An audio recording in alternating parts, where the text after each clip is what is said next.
Hello guys, welcome to my YouTube channel. तो guys, मैं बहुत परेशान था। मुझे समझ नहीं आ रहा था कि नेक्स्ट वीडियो किस पे बनाऊं। तभी मुझे मेरे एक दोस्त ने एक वीडियो दिखाई। Hey, y'all, come look at this. और मेरे दिल से आवाज आई उठा ले रे देवा, उठा ले रे बाबा। और मुझे मिल गया टॉपिक। तो चलिए शुरू करते हैं आज की वीडियो।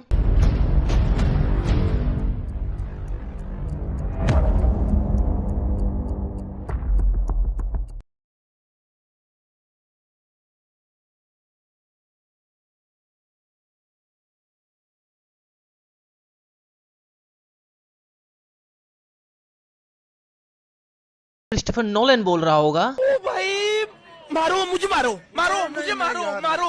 नहीं, ये मजाक हो रहा है। एक सेकंड यार, मजाक हो रहा है। पैंचोर चुटकी बजा के टाइम रोक दिया।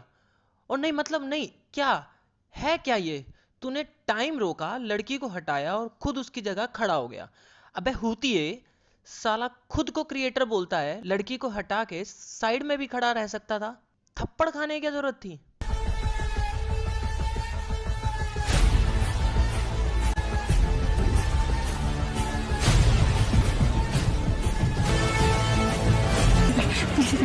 अरे नहीं बहन प्लीज आप जाओ। अरे नहीं नहीं रुक जा एक मिनट। अरे नहीं। अरे बहन, कब तक सोचा होगी?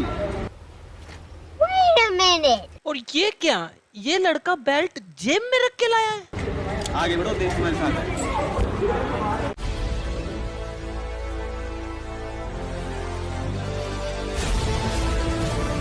और तू इतना प्राउड क्यों हो रहा है बे? तूने कुछ नहीं किया। मक्खन चोर, तूने सिर्फ बेल्ट दी है उसे और अब तेरी पैंट ढीली है। हो गया है तुझको तो प्यार। तभी तुम्हारी इज्जत नहीं है बहनचोद। मेरी गवर्नमेंट से रिक्वेस्ट है, प्लीज प्लीज स्कूल खुलवा दो। हमारे देश का भविष्य गलत रास्ते पे जा रहा है। मम्मी, आपने चाटा मुझे सीरियस होकर मारे हैं मजाक में। सीरियस होकर। हाँ फिर ठीक है, ऐसे मजाक मुझे पसंद नहीं है। हाँ अबे पढ़ाई लिखाई में ध्यान लगाओ, IAS बनो और देश को संभालो। टिकटॉक बनाएंगे ये। तेनू लखा तो छुपा के रखा, खाती सजा के तू है मेरी वफा, रखा पड़ा पड़ा के मैं तेरे लिए यारा ना पावे। ये ऑफिस में ऐसे आई है। पेंचो पीछे बॉस बोल रहा होगा, क्या चल रहा है ये? सुबह से पीपीटी नहीं आई है, सेल्स के टारगेट खत्म नहीं हो रहे हैं, सुबह से 4 एक्सेल शीट बनी है बस। एंड शी इज लाइक, तेनू लखा तो छुपा के रखा, खाती सजा।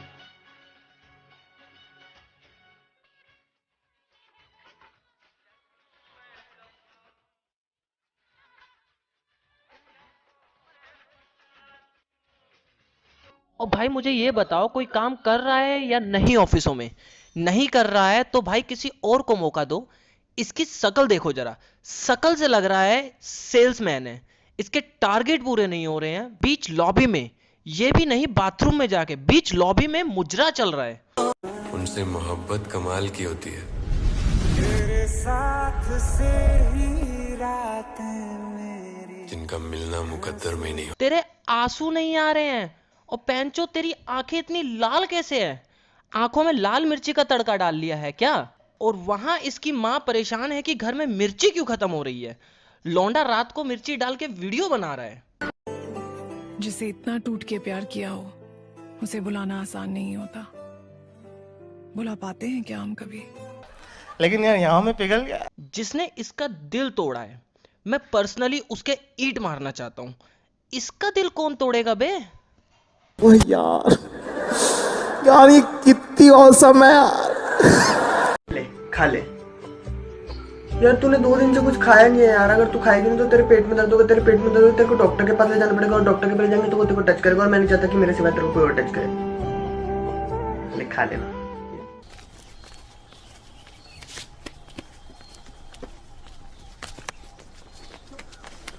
सुल्तान, अबे रुक। सुल्तान, क्या कर रहा है? अबे क्या लगता है बे? अबे लग रहा है। छोड़ी। अबे क्या बोलते उनको? अरे न्योता देखते। वैसे तो मेरी तरफ से तू भूखी मर जाए, मुझे फर्क नहीं पड़ता, मगर तुझे कोई और टच करे ये बर्दाश्त नहीं होगा। वाह, वाह बहनचो वाह। तुम इतने अच्छे हो कि तुमसे प्यार तो हर कोई कर लेगा। तुम इतने अच्छे हो कि तुमसे प्यार तो हर कोई कर लेगा, लेकिन एक बात याद रखना, तुम्हारी इज्जत हर कोई नहीं करेगा। सॉरी नहीं, सॉरी। और इसी के साथ गुलजार साहब ने रिटायरमेंट ले ली। सिर्फ रिटायरमेंट नहीं ली, लिखना छोड़ दिया, पेन तोड़ दिया हाथ से अपने। तो आज की वीडियो को यहीं खत्म करते हैं दोस्तों। आपको वीडियो कैसी लगी कमेंट में जरूर बताइएगा, और वीडियो को लाइक और शेयर करना मत भूलिएगा। ऐसे ही और वीडियो देखने के लिए चैनल को सब्सक्राइब करना मत भूलिएगा। तब तक के लिए स्टे सेफ।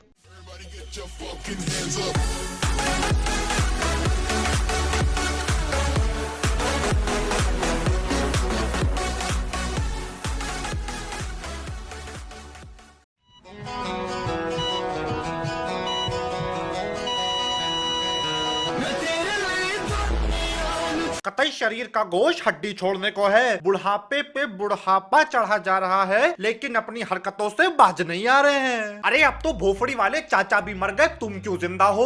और ये बात मैं गारंटी के साथ कह सकता हूँ कि ऐसे तिरकारी शेप के दिल का ट्रांसप्लांट देखने के बाद पूरे ब्रह्मांड के डॉक्टरों के दिल के गहराइयों से आवाज आई होगी, हम सब तो लड़ने बहनचोद। भाड़ में जाए दुनिया ये सारी, अकेला मैं चालक अकेली सवारी, लक्ष्य पे जाके भी मैं ना रुकूंगा, टोको ना मुझको पे माँ की तुम्हारी। तो स्वागत है आप सबका।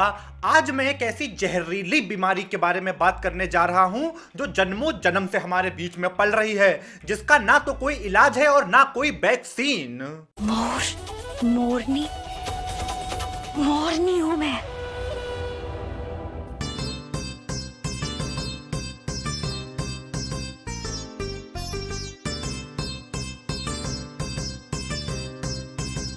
पास ऐसे ही तो बनते हैं मोर। इसका कोई भरोसा नहीं है, कल को स्ट्रगल हूं मैं बोल करके अनन्या पांडे में बदल जाएगी। और बगल वाली आंटी के चेहरे पे तो कोई डर ही नहीं है। नहीं, कल को अगर कोई सड़क चलता आदमी मेरे पास आकर के बोले मोरनी हूँ मैं, और उसकी गांड से मोर के पंख निकल आए, मैं उसी वक्त भगता हुआ घर आऊंगा और दुनिया भर के ताले घर के दरवाजे पे लगा के चुप सो जाऊंगा। नहीं, हमारे भारतीय सीरियलों में एक टाइम था जब सास बहू से और बहू सास से कुत्ते की तरह लड़ती रहती थी, और हमारे डायरेक्टर साहब उसी लड़ाई के 17,000 एपिसोड बना देते थे। लेकिन अब वक्त बदल चुका है। अब तो जब तक बहू घुमावटी घड़ियाल का रूप ले करके बीच चौराहे पे ससुर की गांड ना मार ले, तब तक डायरेक्टर को और गजब ही नहीं आते। और अगर आपने गलती से भी इन लोगों से इसके पीछे का लॉजिक पूछ लिया कि बहू ने घुमावटी घड़ियाल का रूप ले करके बीच चौराहे पे ससुर की गांड क्यों मारी, ना मतलब ऐसा बिल्कुल इमीडिएट नहीं सोचे हैं, बट सोचेंगे। तो चलो यार, बाबा का ढाबा वाले चिता से पूछते हैं, मेरा 20 लाख रुपया, और शुरू करते हैं आज का मुकदमा।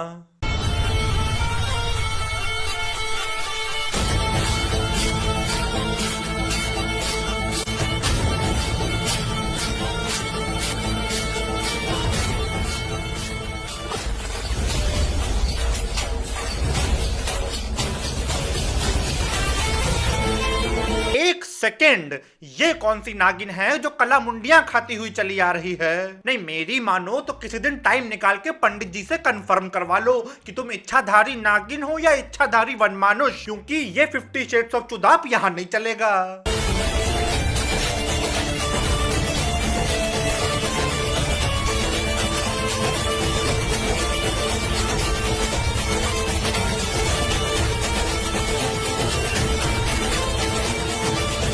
वाह, ऐसा प्रचंड चूतिया बदमाश देखा है कहीं। अबे सुलगती हुई आत्मा, तेरे पास बंदूक है, फिर भी इस लड़की से भाग क्यों रहा है। वो बस तेरे सामने गुलाटियां ही तो मार रही है। नहीं, इस बदमाश का बचपन बहुत बुरा बीता है। इसके माँ बाप इसको लठ में MDS मसाला लगा के मारते थे, तब से यही हाल है। नागिन तो छोड़ो, 10 मीटर दूर कुत्ता देख के भी इसकी कान फट जाती है।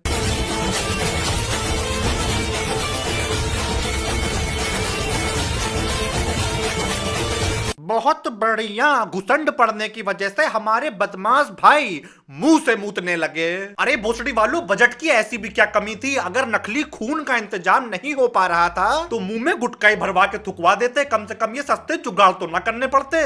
लेकिन नहीं, चूरन की फंकी मार के आ गए सीरियल बनाने।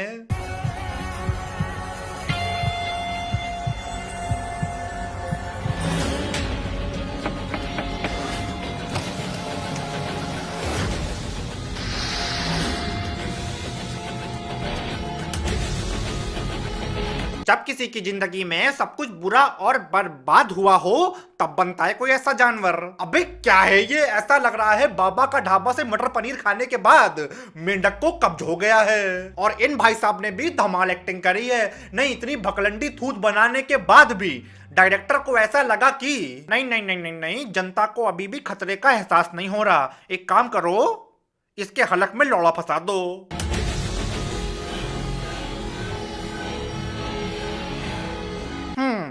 बहुत बढ़िया।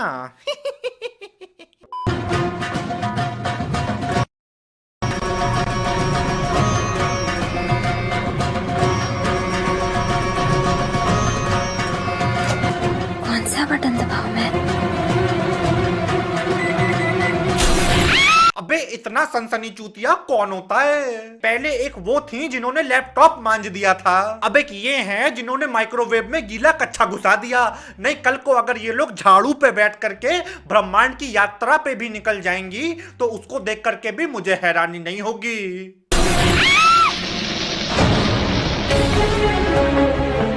ये आवाज कैसी? ओहो हो, ये औरत फिर से नहीं, क्योंकि 2 महीने पहले इन्होंने ऐसा बवासीर फैलाया था जिसको भुलाने के लिए मुझे रजनीगंधा के नशे करने पड़े थे। कल मेरी साड़ी पर जूस गिरा था और मैं दोबारा नहाने गई थी। जब तुम चने कुकर में चढ़ाकर मेरे पास आई थी तब रसोड़े में कौन था? आंटी जी, आपका रसोड़ा श्रापित है। कभी कोई गैस पे खाली कुकर चढ़ाए दे रहा है, कभी कोई माइक्रोवेव में कच्छा सुखाए दे रहा है। मैं बता रहा हूँ, वो दिन दूर नहीं है जब आंटी जी के रसोड़े के भगोने से आशीष चंचलानी निकल आएगा।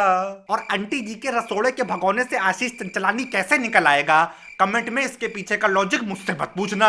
वैसे भी यहाँ पे बकचोदी देखने आए हो या लॉजिक निकाल लें? चलो आगे बढ़ो।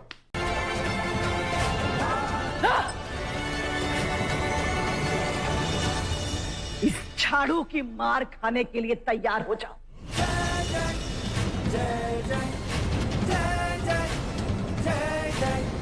इन लोगों ने झाड़ू जैसी खतरनाक टेक्नोलॉजी पहली बार देखी है, आंखों पे विश्वास नहीं कर पा रहे। अरे यार, झाड़ू दिखा के इतना माहौल कौन बनाता है? पूरे खानदान के रिएक्शन दिखा दिए। और ये भाई साहब तो ऐसे चकाचौंध हो रहे हैं कि मानो अपना बचपन याद आ गया, जब पड़ोस के अंकल घोड़ा बना के गीली झाड़ू से मारते थे। और पड़ोस के अंकल घोड़ा क्यों बनाते थे, इस सवाल का जवाब इन्हीं चकाचौंध भाई से पूछना, क्योंकि वो भयानक मंजर मैं शब्दों में बयान नहीं कर पाऊंगा।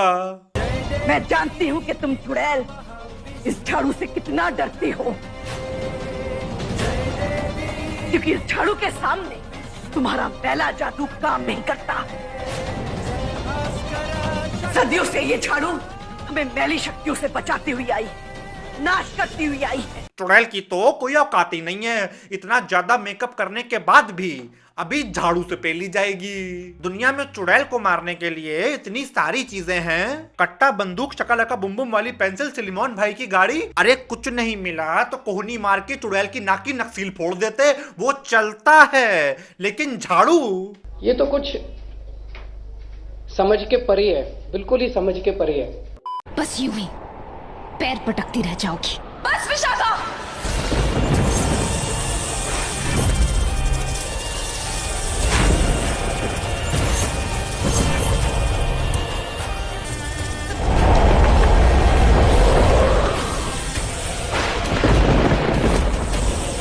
अरे भोसड़ी वालों, ये नजारा इस बात का सबूत है कि जिंदगी के दुख दर्द कभी खत्म नहीं होंगे।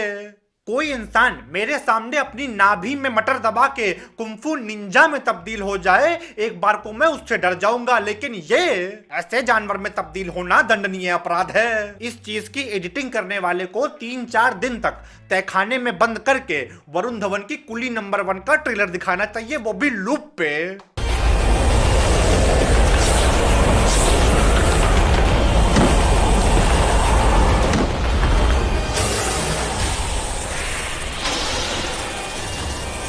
अरे जब हाथों से ही लड़ना था तो बिजली चमका के चबूतरा फाड़ के नागिन बनने की क्या जरूरत थी। ये वही लड़कियां होती हैं जो स्कूल और कॉलेज में तो केट वॉक करने की कोशिश करती हैं, लेकिन घर पे बची हुई मैगी खाने के लिए भाई बहनों से झुट्टिम झुट्टा हो जाती है।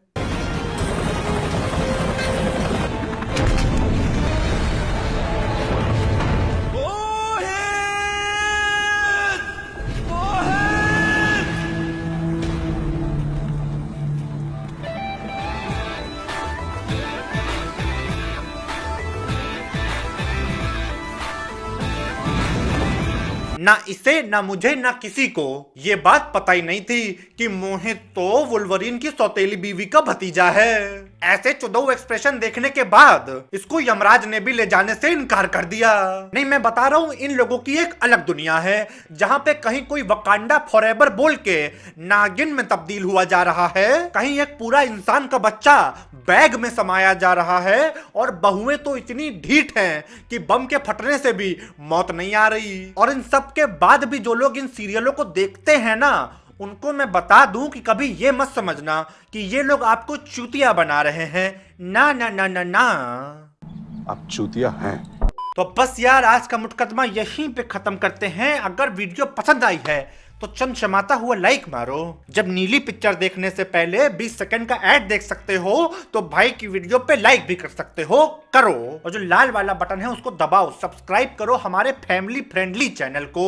और अब बस यार, मैं भी चलता हूँ। चल निकल मादर चोर। एंडिंग लगाओ। पिए बिना मैं वो लिखा करूं, जितना तो दिखा है फिक्का करूं, खुद से है सिक्का जो लिखा करूं। मजदूर तो आते हैं झुंड में, ठेकेदार अकेला मैं दिखा करूं।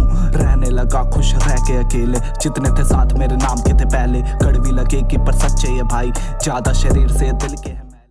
माँ बाप के कपड़े उतर गए बेटी को पहनाने में, और बेटी के कपड़े उतर गए फॉलोअर्स बढ़ाने में। Hey guys, welcome to my YouTube channel. मैं आपका दोस्त सचिन एक बार फिर आ गया हूँ लेके आपके लिए न्यू वीडियो। आज हम बात करेंगे उन प्रैंकस्टर्स की जो रोड पे लोगों के साथ प्रैंक करना फनी समझते हैं। तुमने पता क्या करा था? कोई बात नहीं करा। तुमने पता ऐसा कर दिया था कि फंसवाने में काम। अरे नहीं आप टेंशन मत। मैडम ऐसी कोई बात नहीं है। बट ये हरासमेंट में बदल जाता है। तो आइए शुरू करते हैं।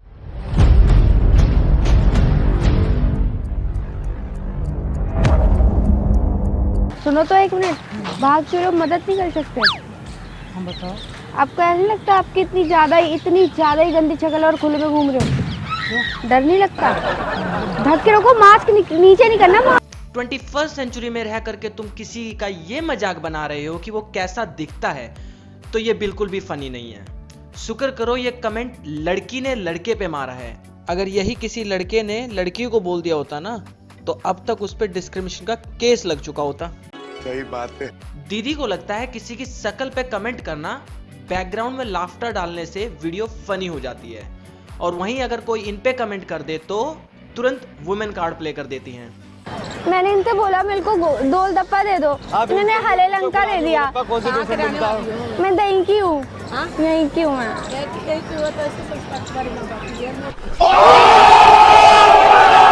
आंटी मेरे माँ बाप पे मत दो आप। तभी तुम्हारी इज्जत नहीं है भैंचोद। दीदी को गुस्सा आ गया। दीदी अब बैकग्राउंड में लाफ्टर नहीं डाला, क्यों, क्या हुआ, हंसी नहीं आई? आपके पैसे से लिया है मैंने, आपके पैसे से लिया है। आप मुझे क्यों डांट ली हो? मैं अंकल से बात कर लूं, मेरे और अंकल की बात है। अरे आंटी ने दीदी का कंटेंट खराब कर दिया यार। तुमने पता क्या करा था? कोई बात नहीं करा। तुमने पता ऐसा कर दिया था कि फंसवाने में काम। अरे नहीं आप टेंशन मत। मैडम ऐसी कोई बात नहीं है। इन अंकल को मैटर के सीरियसनेस का पता है। ये जानते हैं अगर ये गुस्से में कुछ कह देते तो क्या हो सकता था, और शी थिंक्स इट्स फनी। ये बड़ी अच्छी बात कही आप। एक बात सुनो दो, सुन तो लो, मेरी बात सुनो। आपको आसान तरीके से पैसा कमाना है, आसान तरीके से पैसा कमाना है। फिर मेरे पापा बनो और आप बहुत सारे पैसे कमा सकते हो। लेकिन इसमें एंटरटेनमेंट कहाँ है? वो मैं मस्त तेल में फ्राई करके वो मैं खा गया। आंटी सुनना, आंटी ये इंडिया गेट कहाँ पे? इंडिया गेट सामने ही तो है। यही रीजन है आज किसी से रास्ते में कुछ पूछो तो जवाब नहीं देता, और अगर तुम इसे एंटरटेनमेंट बोलते हो ना यार, तो तुमसे बड़ा बेवकूफ कोई नहीं है। ये तो टट्टी है भाई कंटेंट बनाओ कंटेंट, वरना वीडियो तो टिकटॉकर्स भी बना रहे हैं।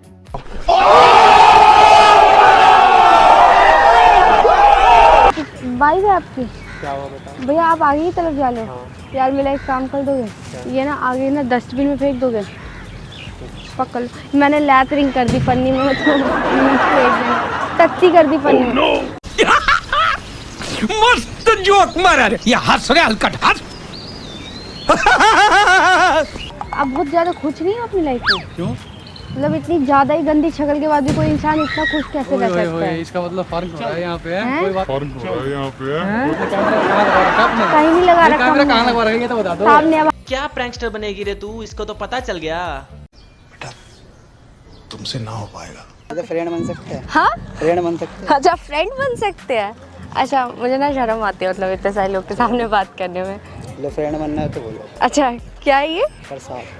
अच्छा नंबर देके जा रहे हो? सही खेल गया बेंच। तो गाइज आज के लिए बस इतना ही। वीडियो अच्छी लगी हो तो कमेंट में जरूर बताइएगा। वीडियो को लाइक करना और शेयर करना मत भूलिएगा। और अगर चैनल पर कहीं से भी आ गए हो तो प्लीज चैनल को सब्सक्राइब कीजिएगा, ताकि इस तरह की वीडियो की नई नोटिफिकेशंस आपको मिलती रहे। तब तक के लिए सावधान रहें, सावधानी से जाइए, सतर्क रखें। सतर्क तो है ही, सतर्क रहें। और अगले हफ्ते फिर मिलें। जय Hind. YouTube channel SK movie explain. आज हम बात करने वाले हैं एक ऐसे YouTube कंटेंट की जिसके पीछे लोग बावरे हो गए हैं। कुछ भी मतलब कुछ भी डाल रहे हैं YouTube पर। जी हाँ, हम बात करने वाले हैं व्लॉग्स की। जी हाँ, कल मैं YouTube पे वीडियो देख रहा था और YouTube की जो दुनिया है ये एक माया जाल है, जिसमें एक बार आप निकल गए तो खो जाओगे। तो जब मैं इस माया जाल में घूम रहा था तो मुझे दिखाई दी एक वीडियो। ये वीडियो शुरू होती है, जी हाँ, यही है वो होमो बकचोदियन। तो चलिए शुरू करते हैं आज की वीडियो। ये है पहली गुड मॉर्निंग ओली में। सोता मैं रहा था स्लीपिंग बैग के अंदर, थोड़ी सी प्रॉब्लम होती है सोने में अगर किसी को आदत ना हो तो इस भाई की बकचोदी शुरू हो जाती है उठते ही। अबे भोसड़ी के मुंह तो धो लेता। आदत ना हो तो क्या मतलब स्लीपिंग बैग में सोने की आदत किसे होती है? सवेरे से कोई कुत्ता भौंक रहा है। आप जो बोल रहे हो आपके कानों में जा रहा है? Are you sure? मतलब मुझे तो सिर्फ तेरी आवाज सुनाई दे रही है जब से वीडियो शुरू हुई है। उधर गाने बज रहे हैं। ये रहा व्यू हमारा, पूरे पहाड़, पूरा कैंप, और ये है एक वॉशरूम। वहाँ धूप है। इधर लिख लूं कहीं यूपीएससी के एग्जाम में ना आ जाए।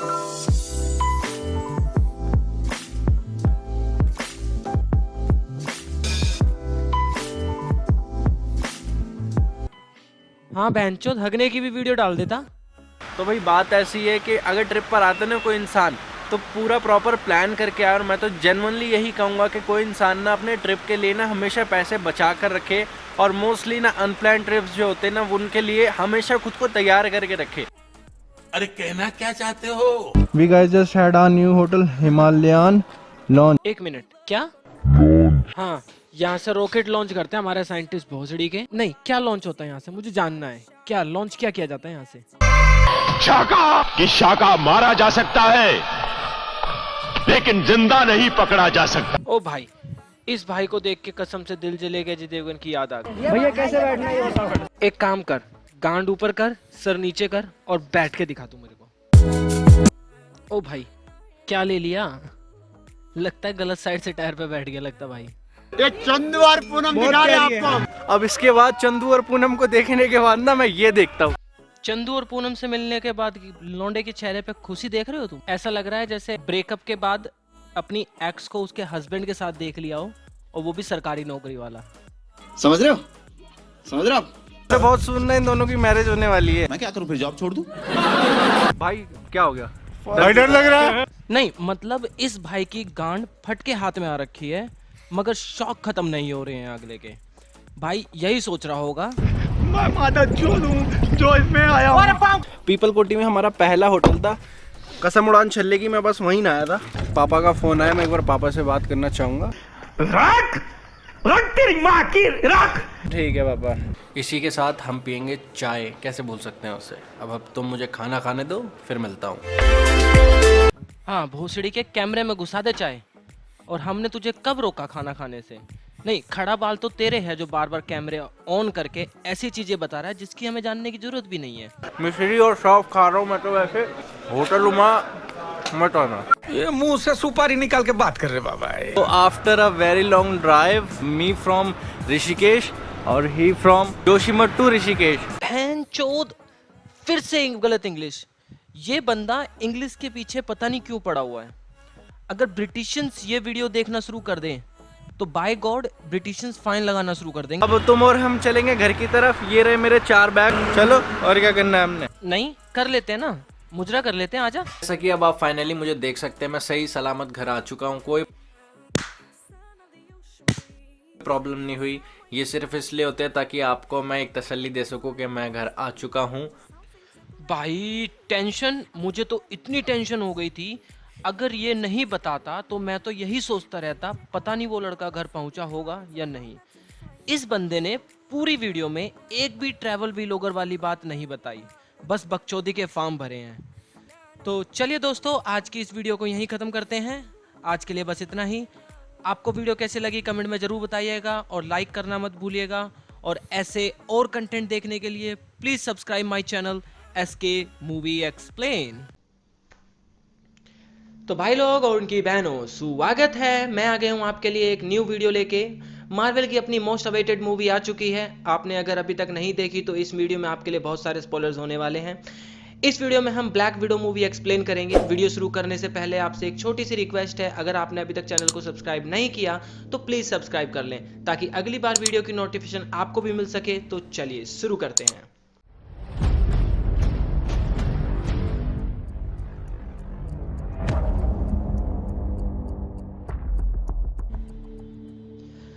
तो दोस्तों, मूवी शुरू होती है ईयर 1995 ओहायो अमेरिका से, जहां नताशा अपनी छोटी मुंह बोली बहन यलीना के साथ खेल रही है।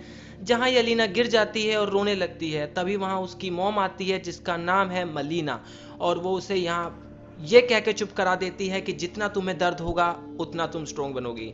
यहीं पे हमें ये भी पता चलता है कि एलेक्सी और मेलिना दोनों इनके सैरोगेट पेरेंट्स हैं, रियल पेरेंट्स नहीं है। जिसमें एलेक्सी जो है वो सुपर सोल्जर सीरम एक्सपेरिमेंट का पार्ट था, जैसे कैप्टन अमेरिका था अमेरिका में। कुछ वैसे ही ताकत एलेक्सी भी रखता है और वो रसिया वाले उसे रेड गार्डियन बुलाते हैं। तो होता यह है, जब एलेक्सी घर वापस आता है तो वो काफ़ी परेशान दिखता है, जिसे देखते ही मलीना समझ जाती है कि कुछ गड़बड़ है। तो एलेक्सी उसे बताता है कि टाइम आ गया है और हमें 1 घंटे में निकलना है। और तभी वहाँ जल्दबाजी शुरू हो जाती है और वो वहाँ से निकल के पहुँचते हैं एक अबैंडन्ड एयरपोर्ट पे, जहाँ एक प्लेन खड़ा होता है और वो लोग उसमें अपना सारा सामान रख के भागने वाले होते हैं। तभी वहाँ पुलिस आ जाती है और किसी तरह वो वहाँ से टेक ऑफ कर जाते हैं। बट इसी गोलीबारी में मलीना को एक गोली लग जाती है, बट वो वहाँ से निकल जाते हैं और वो लोग पहुँच जाते हैं क्यूबा एक आर्मी बेस पे, जहाँ आर्मी वाले मलीना को हॉस्पिटल ले जाते हैं। और एलेक्सी अपने पुराने दोस्तों से मिलता है और उन्हें एक फ्लोपी देता है और बोलता है मुझे दोबारा अंडरकवर मिशन पे मत भेजना, अब मुझे मेरा सूट दे दो, मुझे उसे पहनना है। तभी आर्मी वाले आते हैं और यलीना को ले जाने लगते हैं, बट नताशा समझ जाती है कि उसे रेड रूम के लिए ले जाया जा रहा है। तो वो उन्हें रोकने की कोशिश करती है और उसे देख के पता चलता है कि उसकी रेड रूम ट्रेनिंग ऑलरेडी शुरू हो चुकी है, बट वो लोग उन दोनों को बेहोश करके वहां से ले जाते हैं। जब उन दोनों की रेड रूम ट्रेनिंग शुरू होती है तो उस दौरान वो लोग बिछड़ जाती हैं और बिछड़ते वक्त नताशा यलीना को उन दोनों की फोटो देती है। उसके बाद कहानी सीधा प्रेजेंट में आती है 21 साल बाद, यानी कि ईयर 2016 में, जहां नताशा सिविल वॉर के इवेंट्स के बाद गवर्नमेंट से छुपती फिर रही है क्योंकि सोकोविया अवार्ड्स के कुछ रूल्स का वायलेशन किया है, जिसकी वजह से उसे सेक्रेटरी ऑफ स्टेट रॉस उसके पीछे पड़े हैं, जहां वो नताशा को पकड़ना चाहते हैं। बट नताशा की उन पे पहले से ही नजर होती है और वो रॉस को फोन करके बोलती है ये ऐसा मत करो, तुम खुद को एम्बैरेस कर रहे हो, तुम मुझे नहीं पकड़ पाओगे और तुम्हें कुछ हासिल नहीं होगा। मतलब कॉन्फिडेंस देख रहे हो छोरी का। और रोज उसे कहता है सरेंडर कर दो, बट नताशा कॉल काट देती है और रोज अपने लोगों को अलाउ कर देता है हमले के लिए। मगर होता यह है कि नताशा उस बिल्डिंग में थी ही नहीं, वो तो किसी अननोन लोकेशन में एक शिप पे होती है। भाई आगे स्वाद। छोरी की बात मान लेनी चाहिए थी, इतनी बेइज्जती ना होती। आगे हम देखते हैं मोरक्को में मेलिना रेड रूम ट्रेनिंग के बाद एक मिशन पे है, जहां वो किसी लड़की से कुछ रिट्रीव करना चाहती हैं और वो लड़की पहले ब्लैक विडो ग्रुप की मेंबर रह चुकी है। तो वहां पे यलीना उससे मारने वाली होती है कि वो लड़की यलीना पे एक रेड डस्ट का इस्तेमाल करती है, जिससे यह ऐसा लगता है कि यलीना किसी के कंट्रोल में थी और अब वो होश में आ गई है। यलीना को उस लड़की को मारने का अफसोस होता है और वो लड़की उसे बोलती है कि बाकी लड़कियों की भी मदद करो।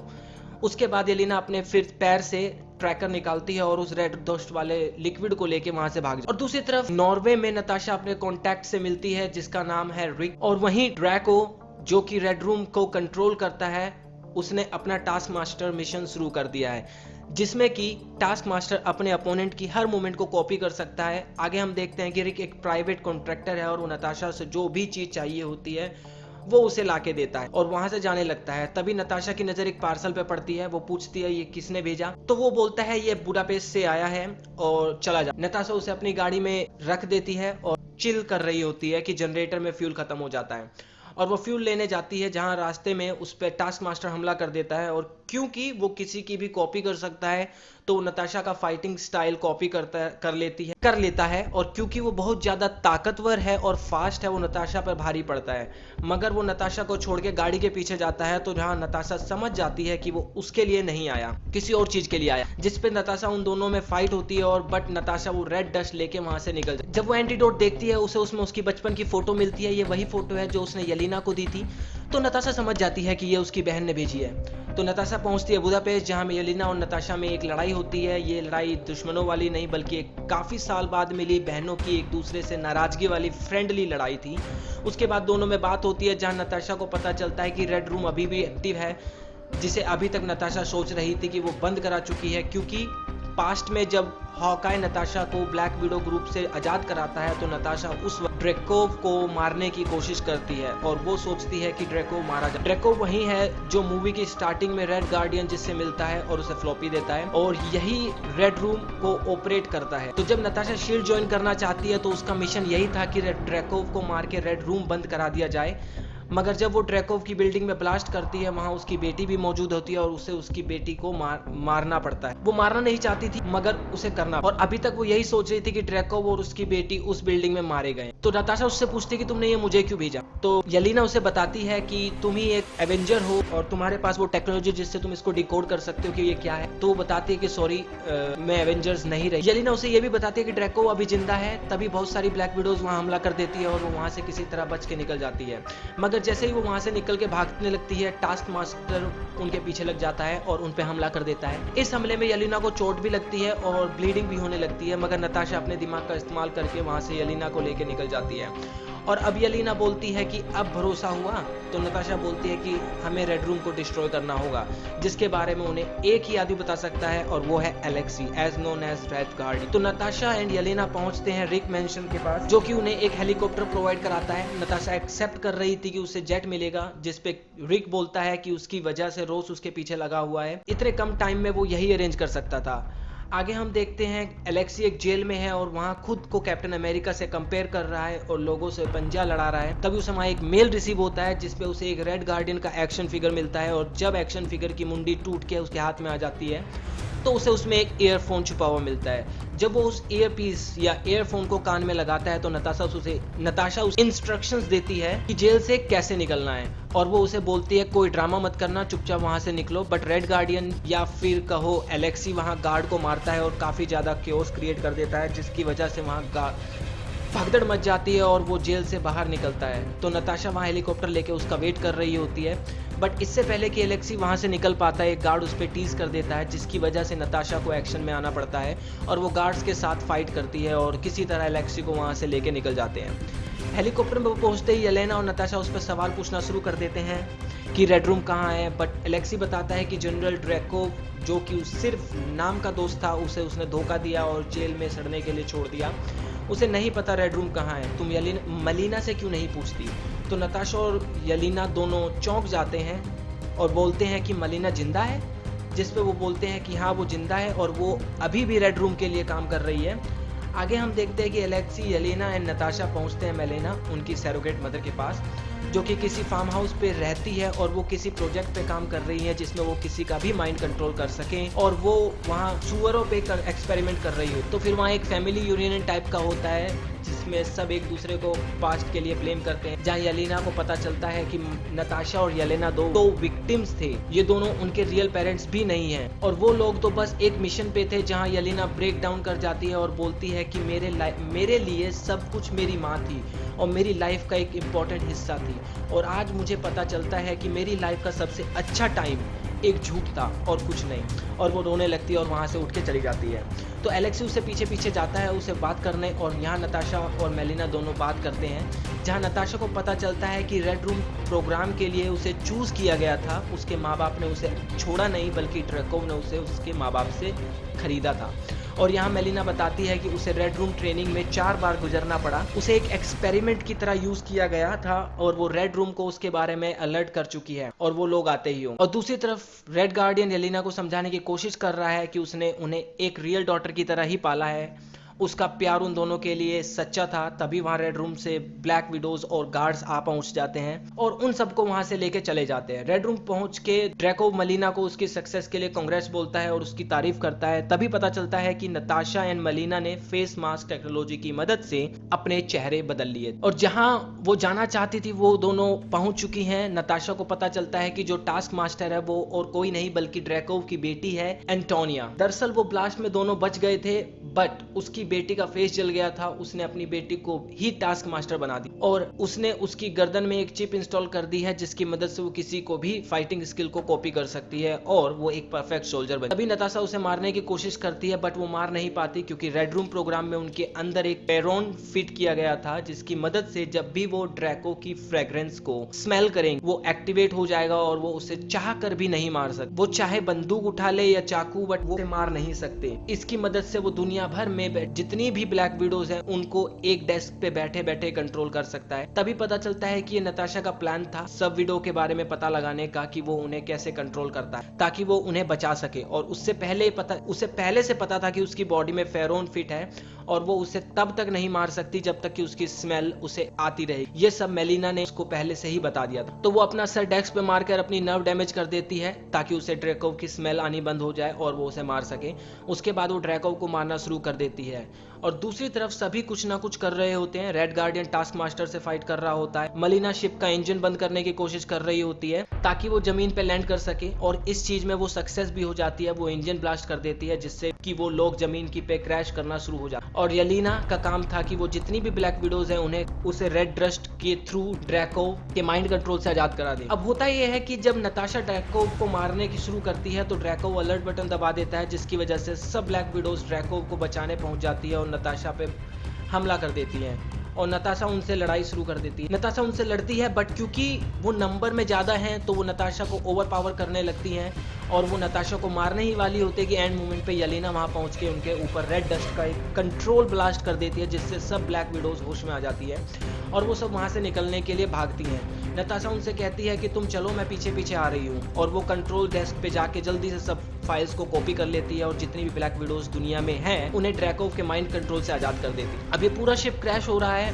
और किसी तरह एलेक्सी एंड मेलिना एक एयरक्राफ्ट में जाके बैठ जाते हैं और अपनी बेटियों का वेट कर रहे होते हैं बट क्योंकि शिप क्रैश हो रहा होता है तो उन्हें अपना प्लेन उड़ाना पड़ता है और दूसरी तरफ हम देखते हैं ड्रैको अपने गार्ड्स के साथ वहां से एक प्लेन में भाग रहा है मगर येलेना उस प्लेन का इंजन ब्लास्ट कर देती है और वो प्लेन वहीं उड़ जाता है और उसमें मौजूद सभी गार्ड्स एंड ड्रैकोव्स मारे जाते हैं और उस ब्लास्ट की वजह से शिप का डिस्ट्रक्शन शुरू हो जाता है। तो नताशा पैरासूट लेके येलेना के पीछे जंप मार देती है और उसे पैरासूट पहना के उसे खोल देती है मगर वो देखती है कि टास्क मास्टर अभी भी उसका पीछा कर रहा है तो वो उसे छोड़ के जंप मार देती है और टास्क मास्टर उसकी हवा में ही फाइट शुरू हो जाती है और किसी तरह नताशा और टास्क मास्टर भी जमीन पर सेफली लैंड कर जाते हैं और उनके बीच फिर से फाइट शुरू होती है बट इस बार नताशा टास्क मास्टर का हेलमेट खोल के उस पे भी रेड डस्ट डाल देती है। रेड डस्ट डालते ही टास्क मास्टर भी ड्रैकोव के माइंड कंट्रोल से आजाद हो जाता है। सब कुछ नॉर्मल हो गया है। टास्क मास्टर भी ठीक हो गई है, ड्रैको मारा जा चुका है, सब ब्लैक विडोज अब आजाद हो गई है और रेड रूम भी डिस्ट्रॉय हो। अब चारों खड़े होके बात कर रहे होते हैं। जनरल रोस वहां आ जाता है अपने आदमियों के साथ, तभी ब्लैक विडोज भी वहां आ जाती है और मलीना, एलेक्सी, यालीना, टास्क मास्टर एंड सब ब्लैक विडोज वहां से चली जाती हैं और नताशा वेट करती है जनरल रोस का वहां आने की और उसे कैप्चर करने। उसके बाद हम देखते हैं कि 2 हफ्ते बीत चुके हैं एंड नताशा वापस रिक के पास पहुंचती है और जैसे ही वो अपना हेलमेट उतारती है हम उसका इन्फिनिटी वॉर वाला ब्लॉन्ड लुक देखते हैं और रिक उसे कहता है कि तुम अगर इसी तरह अच्छे पैसे दोगी तो तुम्हें कुछ ऐसा मिलता रहेगा और उसे दिखाता है क्विनजेट। नताशा क्विनजेट ले वहां से निकल जाती है बाकी एवेंजर्स को बचाने के लिए जो कि क्राफ्ट में कैद करके रखे गए हैं और मूवी यहीं खत्म हो जाती है। अब आते हैं एक पोस्ट क्रेडिट सीन पे। मूवी एमसीयू के फ्यूचर पे कोई असर नहीं डालती है, एक प्रीक्वल था, बट यस ये पोस्ट क्रेडिट सीन एमसीयू के फ्यूचर पे असर जरूर डालेगा। इसमें हम देखते हैं कि एवेंजर्स एंड गेम की कहानी जहां खत्म होती है और येलेना पहुंचती है नताशा के ग्रेव जहां उसे मिलती है वैलेंटीना। जी हाँ, ये वही है जो हमें falcon and winter soldier series में भी देखने को मिली थी और जिसने यूएस एजेंट को उसका सूट दिया था। तो यहाँ येलेना वैलेंटीना को बोलती है कि मैं हॉलिडे पे हूँ और अभी काम के मूड में नहीं। तो वैलेंटीना उसे एक फोटो दिखाती है और बोलती है कि शायद ये जान के तुम्हारा मूड बन जाए कि तुम्हारा नेक्स्ट टारगेट ये है जो कि रिस्पॉन्सिबल है तुम्हारी बहन की मौत का, और वो फोटो थी क्लिंट बार्टन या फिर कहीं हॉक, और ये पोस्ट क्रेडिट सीन खत्म हो जाता है। तो गाइस आज के लिए बस इतना ही। अगर मैंने कुछ मिस किया हो तो मुझे कमेंट में जरूर बताना, और अगर आपको ये वीडियो पसंद आई हो और ऐसी ही और भी वीडियो देखना चाहते हो तो चैनल को सब्सक्राइब करना मत भूलना और दोस्तों के साथ वीडियो को शेयर करना भी मत। शेयर करो यार, आपका सपोर्ट नहीं मिल रहा है, प्लीज शेयर करो। फिर मिलते हैं आपसे नेक्स्ट वीडियो में, तब तक के लिए स्टे सेफ।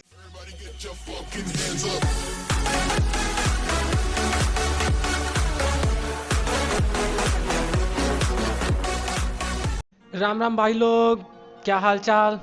स्वागत है आपका एक बार फिर से आपके अपने YouTube channel SK movie explain में। आज हम एक्सप्लेन करेंगे मार्वल की टीवी सीरीज लोकी के 2nd एपिसोड को। भाई साहब क्या एपिसोड था।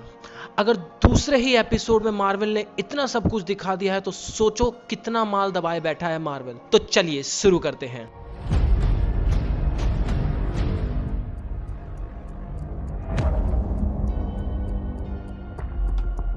सेकेंड एपिसोड का जो टाइटल है उसका नाम है वेरिएंट।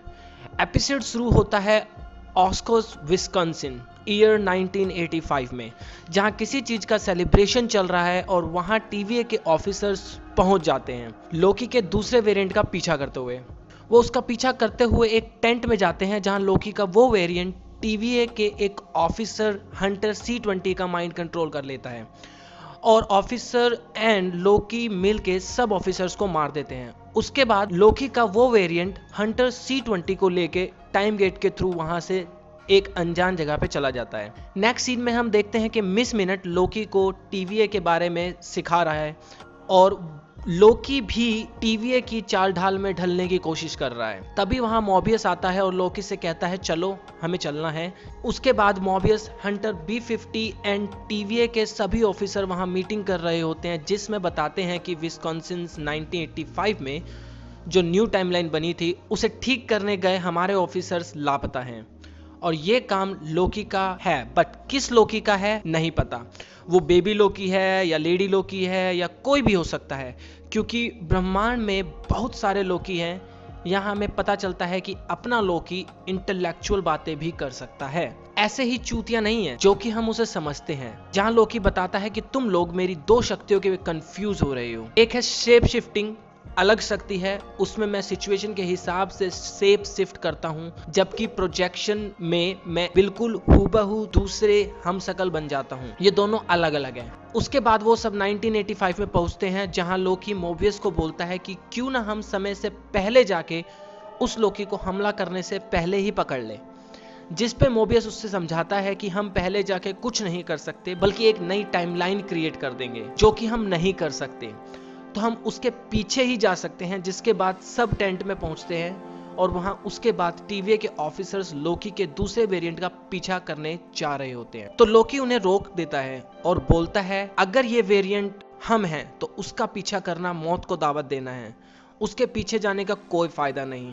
वहां कोई ना कोई जाल होगा।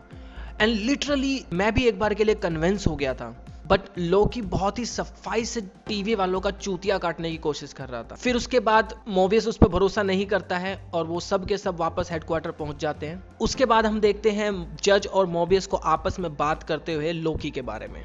ये अपना लोकी है जिसके बारे में वो बात कर रहे हैं, जहां पता चलता है कि टीवी में कोई भी लोकी पे ट्रस्ट नहीं करता है और वो उससे मोबियस को आखिरी मौका देती है कि तुम उसकी आखिरी बार मदद ले सकते हो, लेकिन उसके बाद जो हम डिसाइड करेंगे वैसा करना होगा। जिस पे मोबियस एग्री करता है और वो बोलता है कि अगर लोकी ने कुछ भी गड़बड़ की तो मैं खुद उसे डिलीट कर दूंगा।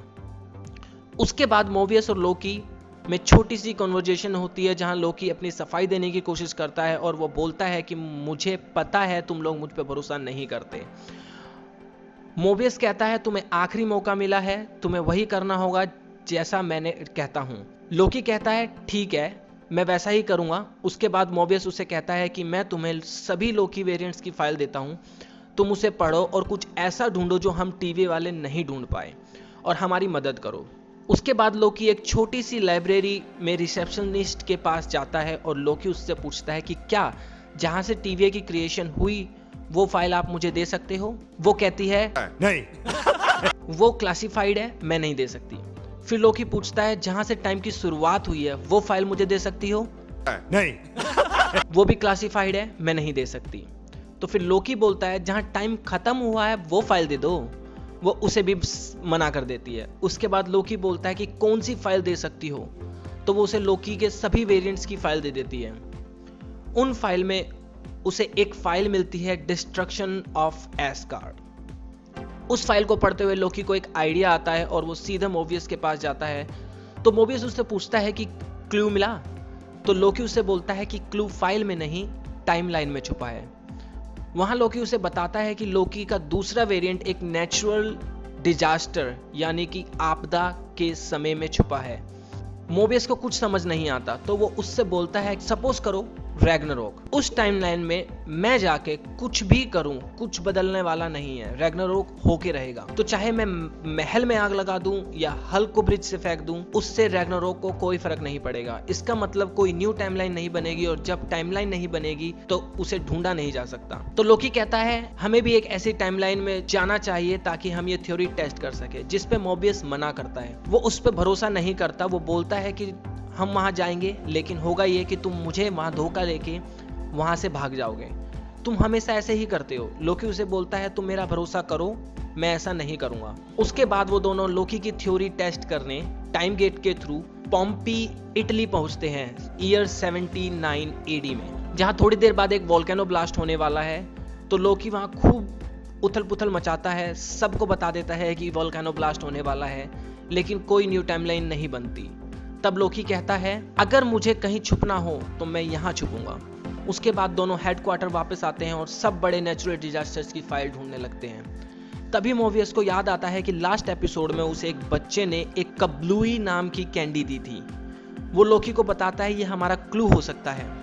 मोबियस बताता है ये कैंडी 2047 से 2051 के बीच अर्थ पे मैन्युफैक्चर होती थी। उसके बाद वो लोग फाइल्स में 2047 से 2051 के बीच के नेचुरल डिजास्टर ढूंढते हैं और लोकी को वो जगह मिल जाती है जो कि होती है अलाबामा 2050, जहां एक चक्रवात आया था 2050 में और सब खत्म हो गया था।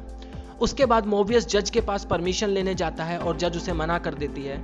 वो कहती है कि मैं तुम्हारी दोस्त होने के नाते बताना चाहती हूँ कि तुम गलत आदमी पर भरोसा कर रहे हो। लोकी भरोसे के लायक नहीं है, उसने लास्ट मिशन खराब कर दिया था। बट मोबियस जज को कन्विंस कर लेता है। उसके बाद टीवी के सभी ऑफिसर्स मोबियस एंड लोकी एक मीटिंग करते हैं कि जो दूसरा वेरिएंट है उसे कैसे पकड़ना है। रॉकस्टार्स नाम का एक सुपर स्टोर है जहां दूसरा लोकी छुप के बैठा हो सकता है और ये जो लोकी है इसने जब भी अटैक किया है रीसेट चार्जर चुराए हैं, मतलब वो कुछ बड़ा करने की सोच रहा है। उसके बाद पूरी टीम पहुंचती है 2050 में जहां लोकी छुपा हो सकता है। उसके बाद हंटर B50 मोबियस से बोलती है कि इस बार लोकी तुम्हारे साथ नहीं जाएगा, इस बार वो मेरे साथ जाएगा और तुम दूसरी टीम के साथ जाओगे। दूसरी तरफ हम देखते हैं कि दूसरा वेरिएंट ने सबको सीसीटीवी की मदद से देख रहा होता है और वो 20 मिनट्स का टाइम रीसेट का टाइमर भी सेट कर चुका है। उसके बाद मोबियस की टीम हंटर C20 को ढूंढ लेते हैं जो कि एपिसोड की स्टार्टिंग में किडनैप हो गई थी। और यहाँ जो दूसरा वेरिएंट है वो हंटर B50 को पोजेस कर लेता है, उसका माइंड कंट्रोल कर लेता है। तो वहीं रॉक्सकार्ट में एक आदमी था वेरिएंट लोकी, B50 के थ्रू उस आदमी में ट्रांसफर हो जाता है। तो जो वो वेरिएंट है लोकी का, वो बेसिकली अपने आप को एक आदमी से दूसरे आदमी में ट्रांसफर कर सकता है। तभी अपना लोकी उसे अपना प्लान बताता है कि दरअसल वो टीवीए की मदद नहीं कर रहा है, वो उनका इस्तेमाल कर रहा है ताकि दूसरे वेरिएंट लोकी की मदद से वो टीवीए पे राज कर सके और टाइम कीपर से उनकी गद्दी छीन सके। लेकिन वेरिएंट लोकी उसे मना कर देता है। वो बोलता है उसे टीवी में काम करने में कोई दिलचस्पी नहीं है, उसका कोई और मकसद है। तभी हम देखते हैं कि हंटर C20 बार बार एक ही चीज बोल रही है, इट्स रियल, इट्स रियल। तो मोबियस उससे पूछता है क्या हुआ, तो वो बताती है कि उसने उसे बता दिया है कि टाइम कीपर्स तक कैसे पहुंचा जा सकता है। आगे हम देखते हैं जो वेरिएंट है वो फिर से किसी दूसरे इंसान में शिफ्ट हो गया है और वो लोकी पे हमला कर देता है। और उसके बाद फाइनली हम लेडी लोकी देखते हैं। लेडी लोकी ने सभी रीसेट चार्जर्स को एक साथ कनेक्ट कर रखा है जो कि एक साथ एक्टिवेट हो जाते हैं और जो मेन टाइमलाइन में अब उसकी बहुत सारी टाइमलाइन बनाना शुरू हो जाती है और टीवीए में हलचल मच जाती है क्योंकि अगर एक बार new timeline red line cross कर जाती है तो उसे मिटाया नहीं जा सकता, उसे रीसेट नहीं किया जा सकता। लास्ट में लेडी लोकी के साथ लोकी भी टाइम गेट के थ्रू वहां से भाग जाता है और इसी हाई पॉइंट पे ये एपिसोड खत्म हो जाता है। भाई साहब क्या एपिसोड था, कतई गजब, मजा ही आ गया। आपको एपिसोड में फेवरेट कौन सा सीन था कमेंट में मुझे जरूर बताइएगा और वीडियो को लाइक और चैनल को सब्सक्राइब करना मत भूलना ताकि नेक्स्ट वीडियो की नोटिफिकेशन आपको मिल सके। तब तक के लिए घर पे रहें, सेफ रहें।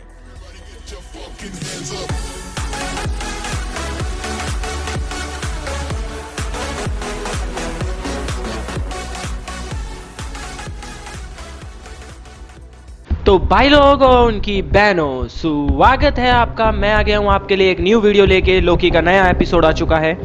आपने अगर नहीं देखा तो इस वीडियो में आपके लिए बहुत सारे स्पॉयलर्स होने वाले हैं। इस वीडियो में हम लोकी के 3rd एपिसोड एक्सप्लेन करेंगे, तो चलिए शुरू करते हैं।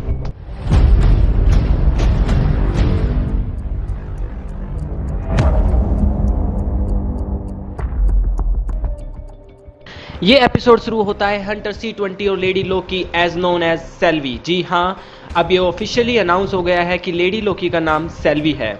जहां सेल्वी हंटर C20 के माइंड में घुस के उससे ये जानने की कोशिश करती है कि आखिर टाइम कीपर्स कितने हैं और उन्हें कितने गार्ड्स प्रोटेक्ट करते हैं। जहां लास्ट एपिसोड खत्म हुआ था वहीं से ये एपिसोड शुरू होता है और लास्ट एपिसोड में जो सेल्वी टाइम गेट के थ्रू भाग जाती है वो सीधा टीवी हेडक्वार्टर पहुंचती है और वो वहां गार्ड पे अपना मैजिक ट्राई करती है, पर उसे पता चलता है कि उसका मैजिक टीवी में काम नहीं कर। तो उसकी गार्ड के साथ हैंड टू हैंड बैटल होती है जहां वो सभी गार्ड्स को मार देती है। तभी लोकी भी उसके पीछे पीछे टीवी पहुंच जाता है और वो नाइफ लेके सेल्वी के पीछे जाता है ताकि जरूरत पड़ने पे काम आए। उसके बाद लोकी सेल्वी में फाइट शुरू हो जाती है टाइम कीपर का पहले पहुंचने के लिए। तभी वहां जज आ जाती है और उन्हें बोलती है कि चुपचाप अपने आप को हमारे हवाले कर दो, जिस पे सेल्वी लोकी की गर्दन पे चाकू लगा देती है और बोलती है कि कोई भी मेरे पास आया तो उसे मार दूंगी। तो जज उसे बोलती है कि मार दो, मुझे फर्क नहीं पड़ता। तभी लोकी टाइम गेट ओपन करके वहां से सेल्वी को लेके निकल जाता है। वहां पहुंच के सेल्वी लोकी को मार के उससे टाइम पैड छीन लेती है और वापस जाने की कोशिश करती है। तब पता चलता है कि टाइम पैड की बैटरी खत्म हो गई है। तभी लोकी टाइम पैड सेल्वी से वापस ले लेता है। तो सेल्वी पूछती है तुम्हें पता भी है इसे चार्ज कैसे करते हैं? बट लोकी कहता है मुझे पता है लेडी लोकी। तो सेल्वी उसे बताती है मुझे इस नाम से मत बुलाओ, मुझे नाम नहीं पसंद, ये मेरा नाम नहीं है, मेरा नाम सेल्वी है। तभी आसमान से कुछ गिरने लगता है तो सेल्वी और लोकी बाहर जाकर देखते हैं। तब सेल्वी उसे बताती है कि वो लोग लेमेंटिस 1 ईयर 2017 में पहुंच गए हैं जहां चांद ग्रह से टकराने वाला है और ये टुकड़े चांद के हैं। तो वो दोनों एक शेल्टर में छुप जाते हैं। फिर सेल्वी लोकी पे अपनी शक्तियों का इस्तेमाल करने की कोशिश करती है पर उसकी शक्तियां लोकी पे काम नहीं करती। उसके बाद दोनों जगह ढूंढने निकलते हैं जहां इतनी बिजली हो कि वो टाइम पैड को रिचार्ज कर सके। क्योंकि उनके पास सिर्फ 12 घंटे का टाइम है तो वो लोग एक जगह पहुंचते हैं जहां कोई भी नहीं होता, सब पहले ही जा चुके होते हैं। उसके बाद वो दोनों एक घर में पहुंचते हैं जहां सेल्वी गेट तोड़ के अंदर घुसने की कोशिश करती है पर वहां एक औरत होती है जो एक स्पेशल गन से सेल्वी पे गोली चला देती है। उसके बाद लोकी उसके हस्बैंड का रूप लेके उस औरत के सामने आता है बट वो उसे भी पहचान लेती है और उस पे भी गोली चला देती है। वो बोलती है कि मेरे पति ने मुझसे कभी भी प्यार से बात नहीं करी। वो उनसे पूछती है कि तुम्हें मुझसे क्या चाहिए। सेल्वी उससे पूछती है कि यहाँ के लोग कहाँ चले गए। तो वो उसे बताती है कि सब लोग आर्क में शिफ्ट हो गए हैं, ये एक रॉकेट है जो सबको इस जगह से दूर ले जाएगा। लोकी उससे पूछता है कि वहां कैसे पहुंचा जा सकता है। तो वो बताती है कि शहर के दूसरे एंड से ट्रेन जाती है जब वो दोनों वहां पहुंचते हैं तो देखते हैं वहां बहुत लंबी लाइन लगी है और जब तक उन्हें टिकट मिलेगी तब तक ट्रेन जा चुकी होगी। तभी लोकी अपने दिमाग का इस्तेमाल करता है और वहां के एक गार्ड का भेष बदल लेता है और ऐसे दिखाता है कि उस गार्ड ने सेल्वी को अरेस्ट किया है। तभी एक गार्ड उनसे टिकट मांगता है तो सेल्वी उसे वश में कर लेती है और वो उन दोनों को ट्रेन में जाने देता है। उसके बाद उनके बीच में बातें होती है तो सेल्वी लोकी से पूछती है कि तुम्हें ये जादू कैसे सीखा। तो लोकी बताता है मेरी माँ से। तो सेल्वी पूछती है कैसी थी वो। लोकी इमोशनल हो जाता है और बताता है कि उसकी माँ बहुत अच्छी औरत थी, काफी साफ दिल की महिला थी। तो लोकी सेल्वी से उसकी माँ के बारे में पूछता है तो जहाँ सेल्वी उससे बताती है कि उसे ठीक से याद नहीं, वो सिर्फ कुछ धुंधली मेमोरीज याद है। फिर लोकी उससे पूछता है उसकी माँ ने उससे बचपन में सब मैजिक ट्रिक सिखाए हैं। वो उसे बताती है मैंने सब खुद सीखा। उसके बाद दोनों थोड़ी देर बातें करते हैं और लोकी उससे उसके लव लाइफ के बारे में पूछता है और सेल्वी उसे बताती है कि वो एक आदमी से प्यार करती है और लोकी से उसके प्यार के बारे में पूछती है तो लोकी बताता है कि उसने कभी सीरियस प्यार नहीं किया। उसके बाद दोनों आराम करते हैं। तभी सेल्वी की आंख खुलती है और वो देखती है कि लोकी फिर से वेरिएंट वाली ड्रेस में आ गया है और उससे चढ़ गई है। वो डांस कर रहा है। तभी उसे एक आदमी सस्पिशियस सा लगता है और वो आदमी वहां से चला जाता है। तभी सेल्वी जाती है और लोकी को बोलती है कि तुम्हें चढ़ गई है, कुछ बुरा होने वाला है, तुम्हारी ड्रेस कहाँ है, लोग हमें घूर घूर के देख रहे हैं, हम पे शक कर रहे हैं। तभी वो आदमी गार्ड को बुला लेता है। वो लोग लोकी को ट्रेन से बाहर फेंक देते हैं और तो सेल्वी भी उसके पीछे ट्रेन से जंप कर देती है क्योंकि टाइम पैड लोकी के पास था। इस पर सेल्वी को गुस्सा आ जाता है क्योंकि लोकी की वजह से वो दोनों ट्रेन से बाहर हैं। तो वो लोकी को बोलती है टाइम पैड मुझे दो। तो लोकी देने के लिए मान जाता है। तो देखते हैं कि टाइम पैड टूट चुका है। तो दोनों में बहस होती है। उसके बाद दोनों शांति से बैठ के बात करते हैं कि अब क्या किया जाए। तो लोकी बोलता है कि हम उस आर्क को हाईजैक करके यहाँ से निकल सकते हैं, जिस पे सेल्वी एग्री हो जाती है। उसके बाद लोकी उससे पूछता है कि तुम्हारी शक्तियाँ कैसे काम करती है। तो सेल्वी बताती है कि वो फिजिकली कांटेक्ट बनाने के बाद ही किसी के माइंड पे कंट्रोल कर सकती है। कई बार ये आसान होता है, कई बार बहुत मुश्किल, जहाँ जैसे कि हंटर C20 के साथ। वो लोकी को बताती है कि हंटर C20 टीवीए में काम करने से पहले धरतीवासी थी। ये उससे उसकी मेमोरी ढूंढने पे पता चला। टीवीए में काम करने वाले सभी वेरिएंट हैं, उन्हें टाइम कीपर ने नहीं बनाया, ये बात उन्हें भी मालूम नहीं है। इससे हमें ये पता चलता है कि एक्चुअली में इस सीरीज के विलन टीवीएस के टाइम कीपर्स हैं। वो बात करते करते दोनों आर्क के पास पहुंचते हैं तो वहां भगदड़ मची हुई है और गार्ड उन पे हमला कर देते हैं। जहां दोनों उनसे लड़ते हैं तभी एक मीटियोर रॉकेट से टकराता है और रॉकेट डिस्ट्रॉय हो जाता है और उनकी आखिरी उम्मीद भी खत्म हो जाती है। उसके बाद सेल्वी वहां से चली जाती है और लोकी वहां अकेला खड़ा रह जाता है और एपिसोड यहीं खत्म हो जाता है। ये एपिसोड पहले दोनों एपिसोड के मुकाबले स्लो था, बट ये सेल्वी की स्टोरी आर्क के लिए बहुत ज़रूरी था। ये जानने के लिए कि सेल्वी कौन है, कहाँ से आई है।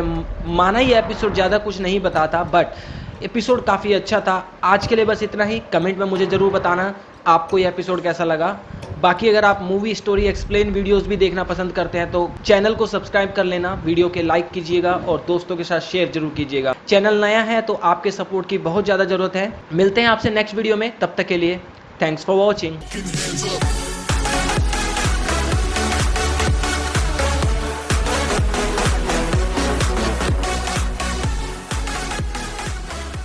तो भाई लोग और उनकी बहनों, स्वागत है आपका। मैं आ गया हूँ एक बार फिर से आपके लिए एक न्यू वीडियो लेके। लोकी का नया एपिसोड आ चुका है। आपने अगर नहीं देखा तो इस वीडियो में आपके लिए बहुत सारे स्पॉयलर्स होने वाले हैं। इस वीडियो में हम लोकी का 4th एपिसोड एक्सप्लेन करेंगे। वीडियो शुरू करने से पहले आपसे एक छोटी सी रिक्वेस्ट है, अगर आपने अभी तक चैनल को सब्सक्राइब नहीं किया है तो प्लीज़ सब्सक्राइब कर ले ताकि अगली बार वीडियो की नोटिफिकेशन आपको भी मिल सके। तो चलिए शुरू करते हैं।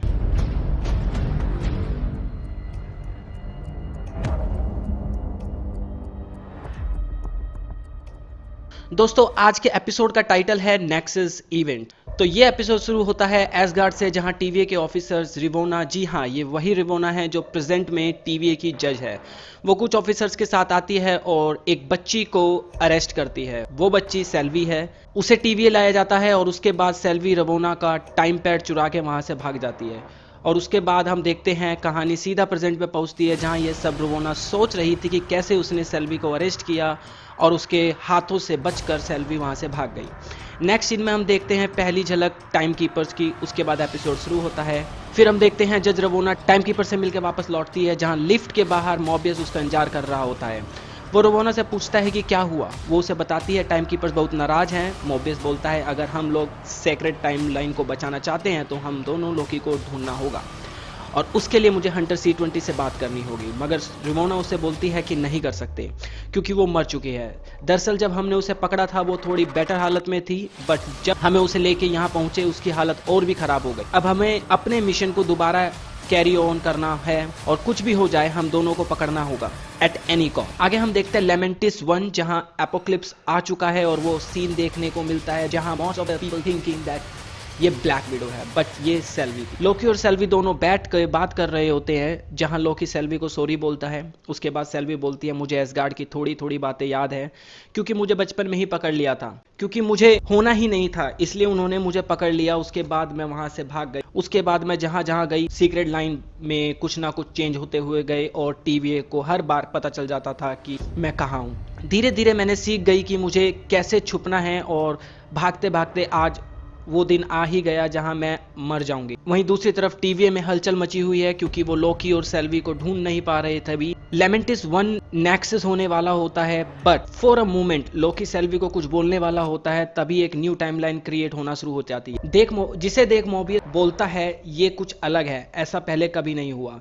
बट इससे पहले कि लेमेंटिस 1 नष्ट होता, TVA वहां पहुंच के उन दोनों को अरेस्ट कर लेती है और दोनों को अलग अलग जगह रखा जाता है। आगे होता है कि मोबियस अगेन लोकी को टाइम गेट के थ्रू उससे पनिशमेंट के लिए टाइम लूप में भेजता है और वहां जाने से पहले लोकी उससे बोलता है कि TVA तुमसे झूठ बोल रहा है, बट मोबियस उस पर भरोसा नहीं करता और उसे पनिशमेंट के लिए भेज देता है। लोकी की पनिशमेंट में होता है कि वो एक बैड मेमोरी के लूप में फंस जाता है, जो कि सेम कंसेप्ट है एक बहुत ही पॉपुलर टीवी सीरीज लूसीफर का।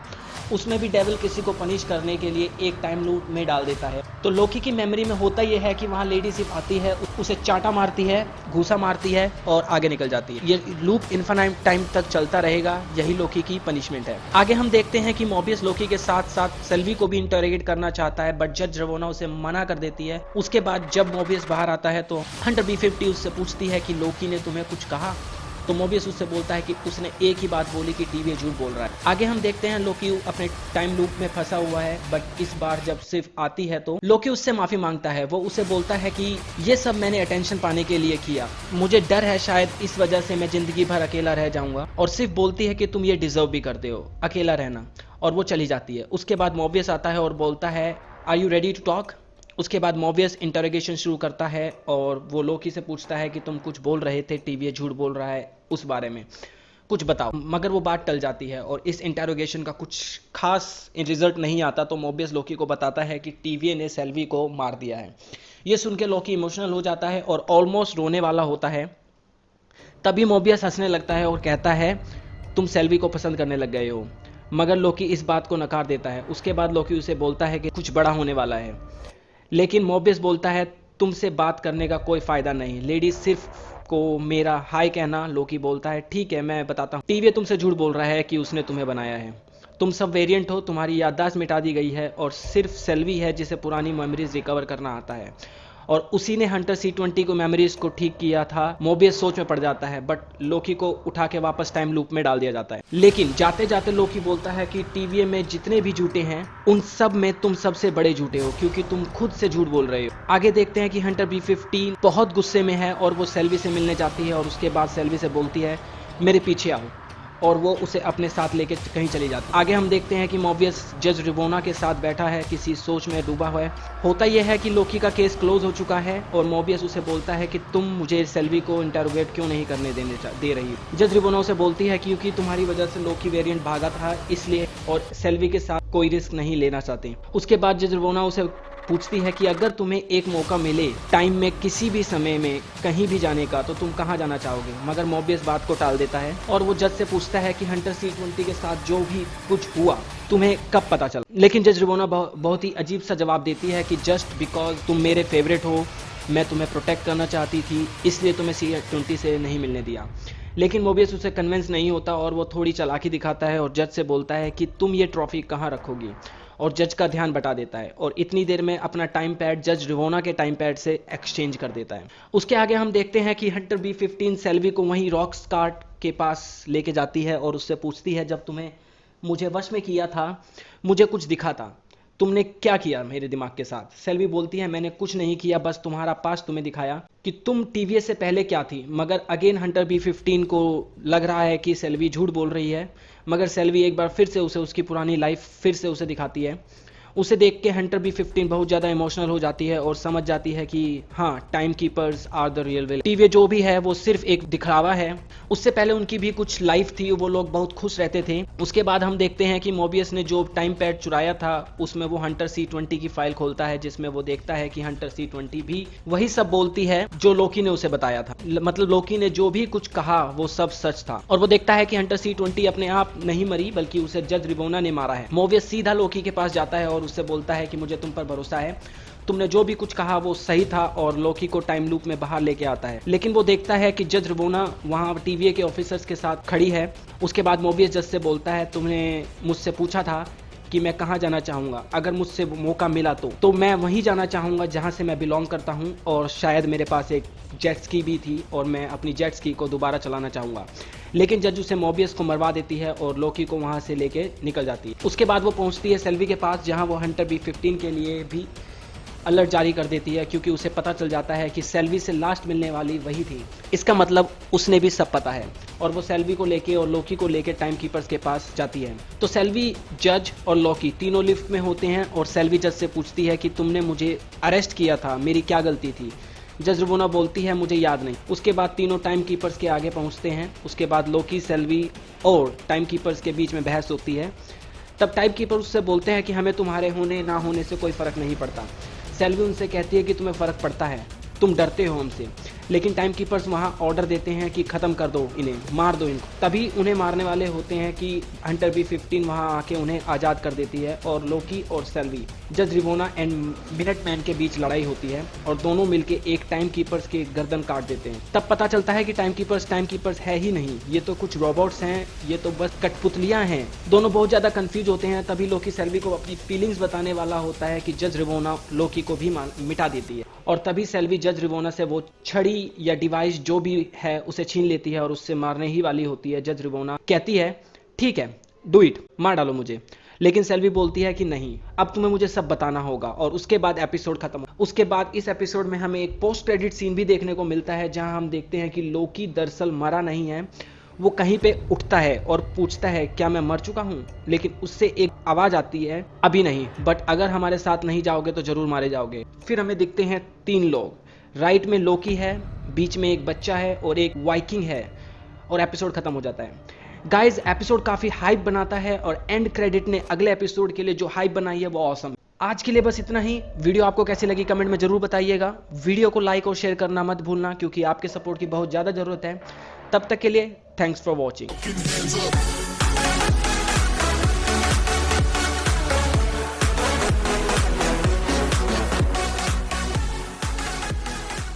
सुबह के 6:30 बज रहे थे। मैं बस सोने ही जा रहा था, तो मैं सोचा एक गेम और खेल लूं। तभी PUBG में एक नूबड़ा बोला, भाई सैंक्ची का ट्रेलर आ गया है। ये मार्वल वाले कौन सा माल फूकने लग गए हैं बे? मतलब शाम को ट्रेलर रिलीज करना ठीक है, क्योंकि इस वक्त अमेरिका में सुबह होती है, मगर सुबह का क्या मतलब है भाई?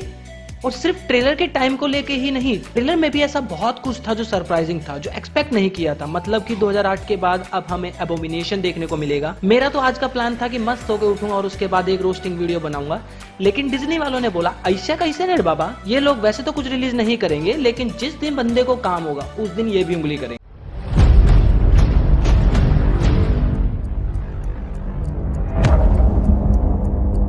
तो गाइस, सैंक्ची का ट्रेलर देखने के बाद केविन फाइगी ने एक बात तो बता दी, चाइना का माल हमेशा धोखा नहीं देता। और ये शायद इसलिए भी क्योंकि ये माल चाइना ने नहीं बनाया, नहीं तो इसमें भी चमगादड़ का सूप मिला देता। तो ट्रेलर की शुरुआत होती है 10 रिंग्स के साथ, या कहूं चूड़ियों के साथ, जिसपे की पूरी मूवी का प्लॉट बेस है। ये रिंग्स चूड़ियों के साइज की क्यों है ये भी हमें समझ में आता है, क्योंकि ये जो रिंग्स है ये फिंग फैंग फू जो ड्रैगन है, जो इसका प्रोटेक्टर था, उसकी है। तो उसके साइज के अकॉर्डिंग इंसानों में तो चूड़ियां ही बनेगी ना। और इन चूड़ियों पे पूरी मूवी का प्लॉट बेस है। और बैकग्राउंड में हम मैंड्रिन की आवाज सुनते हैं, जो कह रहा है कि इन रिंग्स ने पता नहीं कितने टाइम से इनकी फैमिलीज को पावर प्रोवाइड की है। ये डायलॉग हमें बताता है कि ये रिंग्स इनकी फैमिली के पास काफी जनरेशन से है, इसी की वजह से ये लोग इतने पावरफुल हैं। फिर इसके बाद वाले सीन में हम एक झंडे को देखते हैं, जो कि 10 रिंग्स का झंडा है। आयरन मैन 3 के मुकाबले थोड़ा सा डिफरेंट है। अगर आप देखें तो आयरन मैन 3 मूवी थी, उसमें झंडे में जो लैंग्वेज थी वो डिफरेंट थी, बट इस झंडे में लैंग्वेज मैंड्रीन है।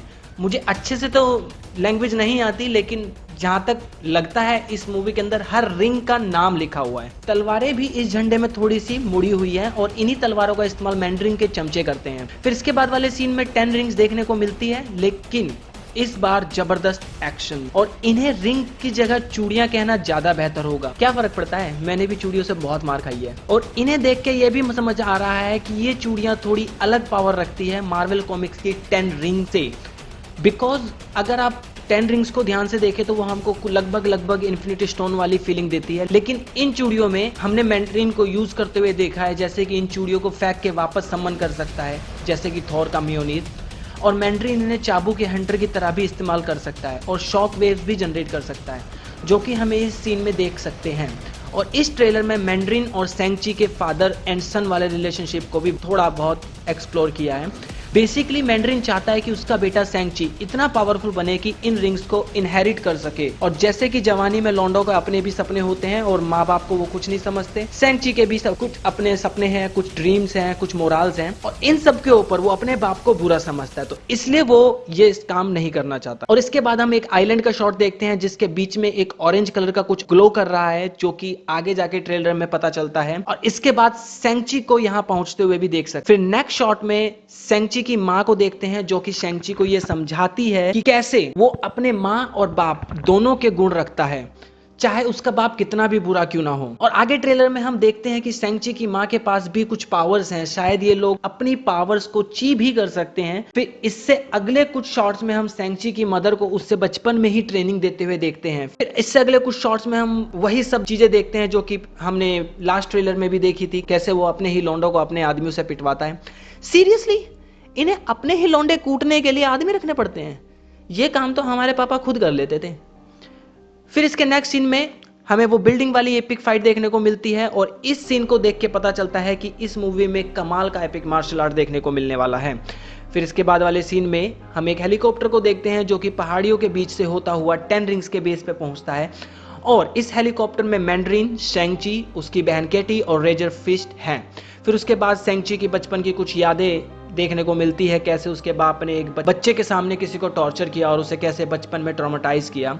फिर उसके बाद हम सैन फ्रांसिस्को वाला एक्शन सीन देखते हैं जहां रेजर फिस्ट और सेंग-ची में फाइट चल रही है, और शायद इस सीन में रेजर फिस्ट सेंग-ची के बाप के कहने पर सेंग-ची को वापस लेने आया होगा। और फिर इसके नेक्स्ट वाले सीन में हम एक गोले को देखते हैं जिसमें से पानी निकल रहा है, और शायद ये एक्टिवेट वगैरह कुछ हो गया है। और अगर आप देखेंगे तो साइड में 2 डॉग्स बने हुए हैं, ये चाइनीज मैथोलॉजी के अकॉर्डिंग फू डॉग्स कहलाते हैं, जो कि किसी भी चीज को गार्ड करने का काम करते हैं, और इस ट्रेलर में हम इन फू डॉग्स को एक्शन में भी देखेंगे। नेक्स्ट सीन में हम मैंड्रीन को एक लड़की से फाइट करते हुए देखते हैं, जो कि मोस्ट प्रोबेबली सेंग-ची की माँ होगी, जिसे वो रिझाने की कोशिश कर रहा होगा। उसके बाद वाले सीन में हम देखते हैं कि 2 क्लैन आपस में लड़ रहे हैं, जिसमें एक रेड क्लैन है, एक ब्लैक, और जो ब्लैक वाली है वो मैंड्रीन की लग रही है, क्योंकि उनकी तलवारों को देख के पता चलता है। जो रेड वाली है वो काफी एंशिएंट से ड्रेस लगती है, बाबा आदम के जमाने वाली, तो ये लोग शायद किसी चीज को गार्ड कर रहे हैं, क्योंकि इस सीन में हम फू डॉग्स को भी एक्शन में देख सकते हैं। तो प्रोबेबली यहाँ पे कोई टेंपल या मिस्टिक प्लेस है जिसे ये लोग गार्ड कर रहे होंगे, और मैंड्रीन उसे कॉन्कर करना चाह रहा होगा। उसके नेक्स्ट सीन में हम सेंग-ची को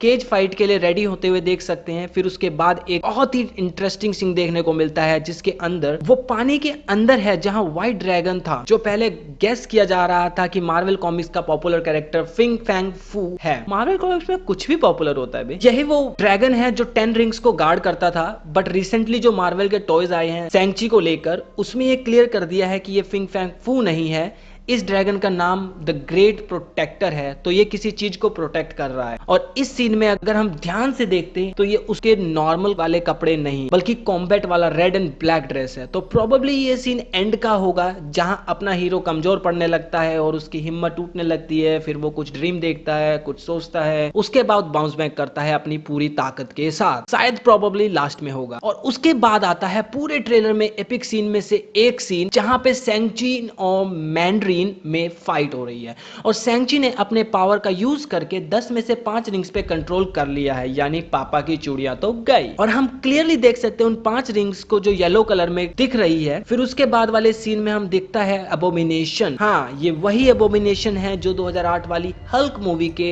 एंड में हमें देखा था। ये वोंग जैसे दिखने वाले आदमी से लड़ रहा है। ये मोस्ट प्रोबेबली वोंग है क्योंकि ये उसकी जैसे स्पेल भी यूज कर रहा है, मगर ये अबोमिनेशन वाला सीन कमाल है। मतलब ऐसे खुले में लड़ रहा है तो ये प्रॉब्ली किसी इंडिपेंडेंट के लिए काम कर रहा है, क्योंकि स्वॉर्ड वालों ने या किसी गवर्नमेंट के साथ होता तो खुले में थोड़ी लड़वाते। तो आज की वीडियो में बस इतना ही। ओवरऑल ट्रेलर काफी अच्छा था, देखने में देख के लगता है मूवी काफी मजेदार होने वाली है। आपको पूरे ट्रेलर में कौन सा सीन बेहतर लगा ये आपको मुझे कमेंट में जरूर बताइएगा। वीडियो में कुछ भी अच्छा लगा हो तो वीडियो को लाइक करना मत भूलना, और ऐसी और भी interesting movie explain and trailer videos के लिए चैनल को सब्सक्राइब कर लेना और दोस्तों के साथ शेयर जरूर करना, क्योंकि यूट्यूब तो कर नहीं रहा है। तो फिर मिलते हैं आपसे नेक्स्ट वीडियो में, तब तक के लिए स्टे सेफ।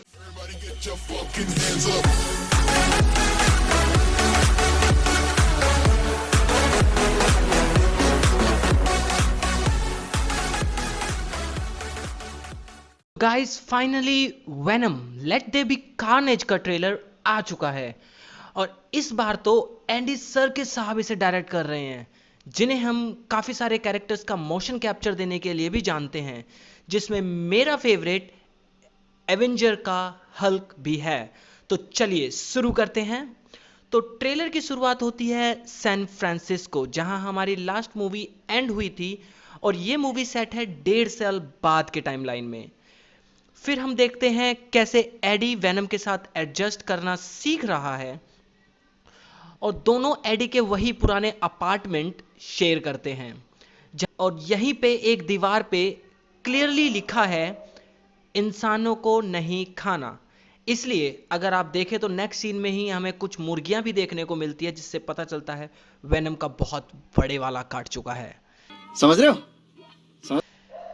और अगर आगे देखें तो हमें देखने को मिलता है एक वेनम एक बच्चे की तरह यहां सब कुछ सीख रहा है, समझने की कोशिश कर रहा है और नाश्ता बना रहा है, जिसे पता नहीं कौन खाने वाला है। ठीक इसी के बाद नेक्स्ट सीन में हमें मिसेस चैन देखने को मिलती है। इस सीन से यह भी क्लियर हो जाता है कि एडी के अलावा मिसेस चैन भी वेनम के बारे में जानती है, बट वेनम को सिर्फ सुन एडी ही सकता है। इसी के साथ हमें इस सीन में एक ईस्टर एग भी देखने को मिलता है, जहां वेनम स्टैनली की मैगजीन ठीक कर रहा है। इससे नेक्स्ट वाले सीन में हम क्लीटस कैसिडी की प्रिजन का सीन देख सकते हैं। ये वही प्रिजन है जो हमें लास्ट मूवी के पोस्ट क्रेडिट सीन में देखने को मिलती है। फिर हमें पहला सीन देखने को मिलता है क्लीटस कैसिडी का, जो कि है कार्ने। और अगर आप क्लीटस के बारे में नहीं जानते तो बता दूं, ये एक सोशियोपैथ सीरियल किलर है और हमें पता है कि क्लीटस सिर्फ एडी से ही बात करने में इंटरेस्टिंग है, क्योंकि उसे लगता है ये दोनों एक जैसे हैं। इसके बाद वाले सीन में हमें वेनम को गुंडों की मां बहन करते हुए क्लियरली देख सकते हैं, जिसमें मोस्ट प्रोबेबली वेनम इसे खा लेता है, जो कि हमें रिलेट करता है लास्ट मूवी के उस सीन से जो एडी वेनम को कहता है कि वो सिर्फ बुरे लोगों को खा सकता है। इसके नेक्स्ट ही सीन में हमें एक बहुत सी सरप्राइजिंग चीज देखने को मिलती है, डेली ब्यूगल। जी हाँ, ये वही अखबार है जिसमें J Jonah Jameson publisher and editor in chief हैं। अगर डेली ब्यूगल है तो वो भी होंगे।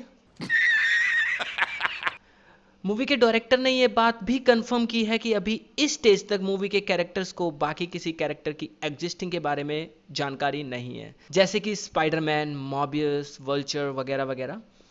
और उसके बाद हमें रेवनक्राफ्ट इंस्टीट्यूट दिखता है। मार्वल कॉमिक्स में ये institute criminally insane super villains के इलाज के लिए बनाया गया इंस्टीट्यूट है, जो कि आगे जाकर अपने स्पाइडरमैन से भी कनेक्ट होगा। इसके बाद हमें रेवनक्राफ्ट के अंदर फ्रांसिस बैरिसन देखने को मिलती है, जिसे हम श्रीक के नाम से भी जानते हैं। अब इसमें खास बात क्या है, पहली तो ये म्यूटेंट है और उसके भी ऊपर ये क्लीटस की लव इंटरेस्ट है। तो भाई अपने कार्नेज को जेल तोड़कर भागने का रीजन भी मिल गया। औरत का चक्कर बाबू भैया, औरत का चक्कर बहुत बेकार होता है। नेक्स्ट सीन में हम श्रीक को अपनी पावर ट्राई करने की कोशिश करते देख सकते हैं, जो कि है साउंड वेव मैनिपुलेशन। यहाँ हम उसके सेल के बाहर लोगों को अपने कानों पर हेडफोन लगा के खड़ा देख सकते हैं। आगे के सीन में हम देखते हैं क्लीटस एक स्पाइडर को मारते हुए, और बैकग्राउंड में एक नरेशन सुनने को मिलता है, how do you leave them waiting in the darkness when the rescuer never comes. और इसके बाद हमें क्लीटस कैसिडी की पहली झलक मिलती है और पता चलता है उसने जो भी कांड पास्ट में किए हैं उसके लिए उसे सजाए मौत मिली है। तो जब प्रिजन वाले उसे बांध के मौत का इंजेक्शन देते हैं, उसके ठीक बाद हमें देखते हैं जो सिम्बियोट उसकी बॉडी में मौजूद है यानी कार्नेज उस पॉइजन को बाहर फेंक देता है, और उसके बाद हमें कैसिडी को ट्रांसफॉर्म होते हुए देखते हैं कार्नेज में। कार्नेज बेसिकली और कोई नहीं, वेनम का ही हरामी बच्चा है। अकॉर्डिंग टू मार्वल ग्रंथ कॉमिक्स में एडी और कार्नेज दोनों सेलमेट्स होते हैं। तो वहां पे कैसिडी एडी को मारने की कोशिश करता है, जहां वेनम एडी को बचा लेता है, बट वहां पर वेनम का एक छोटा सा पार्ट छूट जाता है जो टेक्निकली उसी का ऑफस्प्रिंग है। वहीं आगे जाके कार्नेज बनता है। इनमें देखने को मिलता है कि दो जने रेवनक्राफ्ट को पूरी तरह जला चुके हैं और थोड़ा ब्लर है, बट ये हमें साफ साफ पता चलता है कि एक लड़का है और एक लड़की है। मोस्ट प्रोबेबली क्लीटस और उसकी गर्लफ्रेंड हो। और उसके बाद वाले सीन में हम कार्नेज की एक्चुअल ट्रू पावर को भी देख सकते हैं, किस तरह कार्नेज तबाही मचा सकता है, क्योंकि भाई कार्नेज की स्पेशलिटी ही यही है कि वो अपने आप को मॉलिक्यूलर लेवल पे चेंज और एक्सटेंड कर सकता है। इसके एंड में हम एक बार फिर से एडी को मिसेस चैन की शॉप में देख सकते हैं, जहां पता चलता है वेनम की फेवरेट चॉकलेट खत्म हो गई है और वेनम मिसेस चैन को खाने की बात करता है। इसके एंड में हमें कार्नेज का एक ऑसम सा शॉट देखने को मिलता है। तो गाइज ये था ट्रेलर का ब्रेकडाउन। आपको ब्रेकडाउन कैसा लगा कमेंट्स में जरूर बताइएगा। वीडियो को लाइक करना मत भूलिएगा और देखते रहिए एसके मूवी एक्सप्लेन। तो भाई लोग और उनकी बहनों, स्वागत है आपका। मैं आ गया हूँ आपके लिए एक न्यू वीडियो लेके। आज मैं जो मूवी की स्टोरी एक्सप्लेन करने वाला हूँ, ये मूवी रिलीज हुई थी 2009 में। I challenge you, try not to laugh while watching this movie. इस मूवी की कॉमेडी के साथ साथ सस्पेंस भी कह सकते हैं, क्योंकि कहानी में सस्पेंस ये है कि आखिर इन सब ने रात में किया क्या। अगर आपको भी जानना है कि इन्होंने रात भर क्या करामात की, तो वीडियो के एंड में इनकी सब फोटोज डाल दूंगा कि इन्होंने रात में क्या क्या कारनामे किए।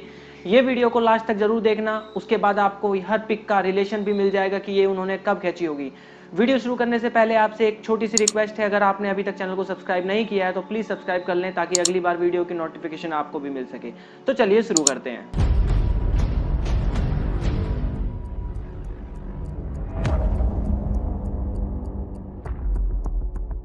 तो गाइज मूवी शुरू होती है जहां एक लड़की की शादी की प्रिपरेशन चल रही है, जिसका नाम ट्रेसी है, और उसे फिल का कॉल आता है। वो फोन उठा के सवालों की बरसात कर देती है कि तुम कहाँ हो, डग्स कहाँ है, तुम आए क्यों नहीं, एटसेट्रा। बट फिल बहुत ही अपसेटली उसे बताता है कि सॉरी, बहुत बड़ी गड़बड़ हो गई है, बैचलर्स पार्टी कर रहे थे, अब डग मिल नहीं रहा है। वो उसे बताती है ऐसे कैसे, 5 घंटे में हमारी शादी होने वाली है। फिल बोलता है शायद अब नहीं हो पाएगी। उसके बाद मूवी जाती है फ्लैशबैक में 2 दिन पहले, जहां डग अपने साले को अपनी बैचलर पार्टी के लिए इनवाइट कर रहा होता है, और एलन जो कि डग का साला है वो उसे बोलता है कि मुझे इनवाइट करना जरूरी नहीं है, वहां तुम्हारे दोस्त होंगे, उनके साथ एंजॉय करना, मेरी वजह से वो अनकंफर्टेबल फील करेंगे। बट डग उसे बोलता है कि इट्स फाइन, उन्हें अच्छा लगेगा तुम भी आओगे तो, और तुम सिर्फ मेरी बीवी के भाई नहीं हो, मेरे भी भाई हो। जो डग के जो फादर इन लॉ हैं वो काफ़ी रिच हैं, तो वो उससे वेगस बैचलर पार्टी में जाने के लिए अपनी मर्सिडीज देते हैं, बोलते हैं कि इसका ख्याल रखना, this one is my favourite, enjoy करना एंड याद रखना वेगस में जो भी होगा वहीं रहेगा, यहाँ नहीं आना चाहिए। उसके बाद एलन और डग फिल को पिक करने जाते हैं और डग फिल को एलन से इंट्रोड्यूस कराता है। उसके बाद तीनों अपने तीसरे दोस्त स्टू के घर जाते हैं उसे पिक करने, और वहाँ स्टू की वाइफ काफ़ी पॉजेसिव है, जो स्टू को लाइफ को कंट्रोल करती है, कब कॉल करना है, कब खाना खाना है, सब समझा रही है। And she is not happy that उसके पति अपने दोस्तों की बैचलर पार्टी में जा रहा है। स्टू बोलता है क्या हुआ, वो बोलती है मुझे नहीं पसंद फिल, और जहाँ फिल और बैचलर्स पार्टी वहाँ लड़कियां, और आई डोंट वांट दैट। वो बोलती है काश तुम्हारे दोस्त भी तुम्हारी तरह मैच्योर हो। इतने पीछे से फिल आवाज लगाता है ओ ठरकी आजा, एंड स्टू फील एम्बैरेस्ड। फिर ये चारों निकल पड़ते हैं Las Vegas on road trip. रास्ते में वो एक गैस स्टोर पर रुकते हैं, जहाँ डग स्टू से पूछता है तुम्हारी बीवी के साथ तुम्हारा सब कुछ ठीक चल रहा है। वो बोलता है मैंने उससे बोला कि हम लोग कहीं एक वाइन कंट्री जा रहे हैं बैचलर पार्टी के लिए, और वो मान गई। तब फिल बोलता है ये अजीब नहीं है कि तुम्हारी रिलेशनशिप को 3 साल हो गए हैं, तुम्हें वेगस जाने के लिए भी अब उससे झूठ बोलना पड़ता है। स्टू कहता है कोई बात नहीं, ये लड़ाई करने से बेटर है। तो फिल बोलता है कि वो क्रूज पे किसी बारटेंडर के साथ सेक्स कर सकती है पर तुम वेगस भी नहीं जा सकते। एंड ये कन्वर्जेशन काफी फनी है। जब आप इस सीन को देखेंगे आप फील कर सकते हैं ये लोग स्कूल फ्रेंड्स है, क्योंकि वो बॉन्ड नजर आता है। उसके बाद सब लोग गाड़ी में बैठ के होटल के लिए निकलते हैं। एलन एक गैम्बलिंग बुक पढ़ रहा होता है तो डग उससे बोलता है कि तुम आज गैम्बलिंग नहीं करोगे, तुम्हारी बहन ने मना किया है। ये गैम्बलिंग नहीं है, जब तुम कार्ड काउंट करके खेलते हो। उसके बाद सब लोग होटल पहुंचते हैं जहां स्टू बोलता है कि हमारा रिजर्वेशन है डॉक्टर प्राइस के नाम से।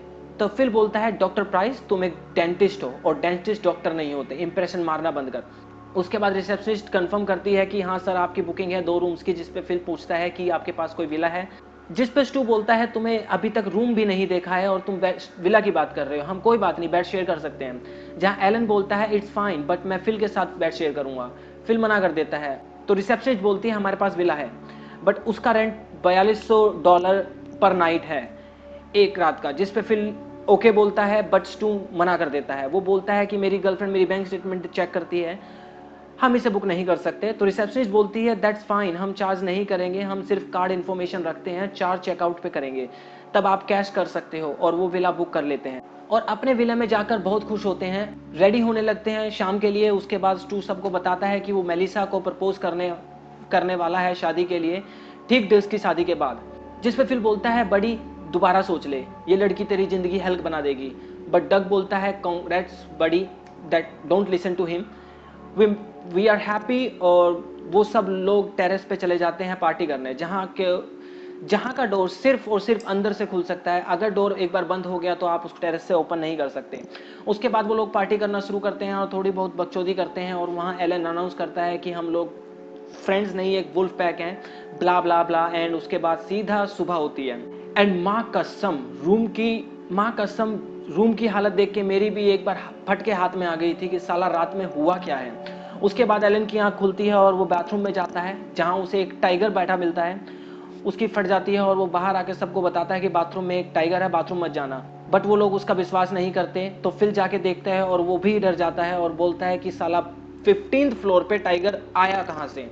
उसके बाद वो बाथरूम बंद कर देते हैं और उसके बाद वो कमरे की हालत देख के दंग रह जाते हैं कि हुआ क्या, उन्हें कुछ याद नहीं है। तभी स्टू पूछता है क्या मेरे दांत मिसिंग है।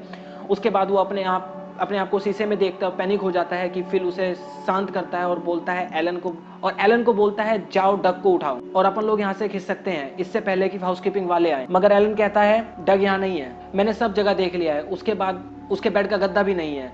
तो फिल बोलता है इट्स फाइन, शायद नीचे गया होगा नाश्ता करने, मैं उसे कॉल करता हूँ। बट फोन रूम में ही होता है। तभी उन्हें एक बेबी की रोने की आवाज आती है। वो घर में ढूंढते हैं तो उन्हें कबर्ड में एक बच्चा मिलता है। उसके बाद सब शौक हो जाता है कि आखिर कल रात हुआ क्या। लिटरली इस टाइम पे मैं भी सोच रहा था कि हुआ क्या बहनचोद रात में, और इनका क्या होगा जब होटल वाले रूम की हालत देखेंगे। स्टू की गर्लफ्रेंड तो उसके ले लेगी। फिर बोलता है पहले डग को ढूंढते हैं, उसके बाद बच्चे के बारे में सोचेंगे, अभी इसे यहाँ छोड़ो। बट स्टू मना कर देता है, हम बच्चे को यहाँ नहीं छोड़ सकते, बाथरूम में टाइगर है। और एलन उसके साथ एग्री करता है और उसके बाद वो सब नीचे जाते हैं। और यहाँ स्टू की फटी पड़ी है कि साला रात में हुआ क्या है। फिल बोलता है साले चुप हो जा, तेरी इतनी फटी हुई क्यों है। तो स्टू बोलता है पता नहीं, शायद इसलिए कि मेरा एक दांत गायब है, या फिर इसलिए कि हमारे रूम में टाइगर है और वो रूम भी पूरी तरह से बर्बाद है, और शायद इसलिए कि हमारे कमरे में एक इंसान का बच्चा मिला है, जो किसका है हमें ये भी नहीं मालूम।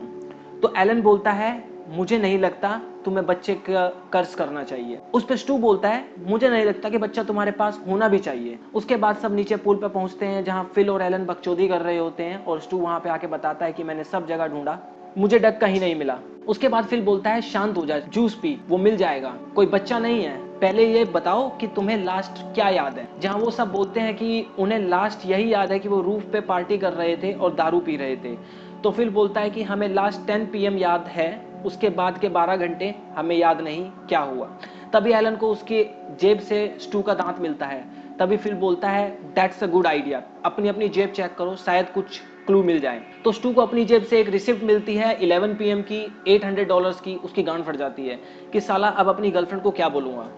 एलन को अपनी जेब से वैलेट टिकट मिलती है 5:15 की, जिससे पता चलता है कि वो सुबह 5:15 पे होटल पहुंचे हैं। इसका मतलब भैंचोद इन्होंने होटल में ही नहीं, होटल के बाहर भी बकचोदी मचाई है। ये लोग बाहर भी कांड करके आए हैं। उसके बाद फिल के हाथ में हॉस्पिटल का टैग लगा हुआ है, इसका मतलब वो हॉस्पिटल भी गए थे। तो वो हॉस्पिटल से शुरू करना डिसाइड करते हैं। वो शायद डग वहां पर हो, वो वैलेट के पास जाते हैं, टिकट देते हैं, तभी होटल के रूफ पे डग का बेड दिखाता देखते हैं और वहां खड़े लोगों से पूछते हैं क्या हुआ। वो बोलते हैं किसी चूतिए ने पीने के बाद ये किया है। तभी होटल का वैलेट एक पुलिस कार उन्हें लेके देता है, उन्हें लाके देता है, बोलता है ये रही आपकी कार ऑफिसर्स। तब उन्हें पता चलता है कि उन्होंने रात को पुलिस की कार चुराई है। फिर उन्हें बोलता है रिएक्ट मत करना, चुपचाप गाड़ी में बैठो और निकलो। उसके बाद वो सब लोग हॉस्पिटल पहुंचते हैं और डॉक्टर से पूछते हैं कि क्या हुआ था, हम यहाँ क्यों गांड मराने आए थे। यहाँ डॉक्टर बोलता है कुछ खास नहीं हुआ था, कुछ छोटी मोटी चोट लगी थी। फिर पूछता है हम यहाँ कितने लोग आए थे, तो वो बोलता है कि 4 लोग आए थे बट बच्चा नहीं था। उसके बाद डॉक्टर कुछ बताने से मना करता है।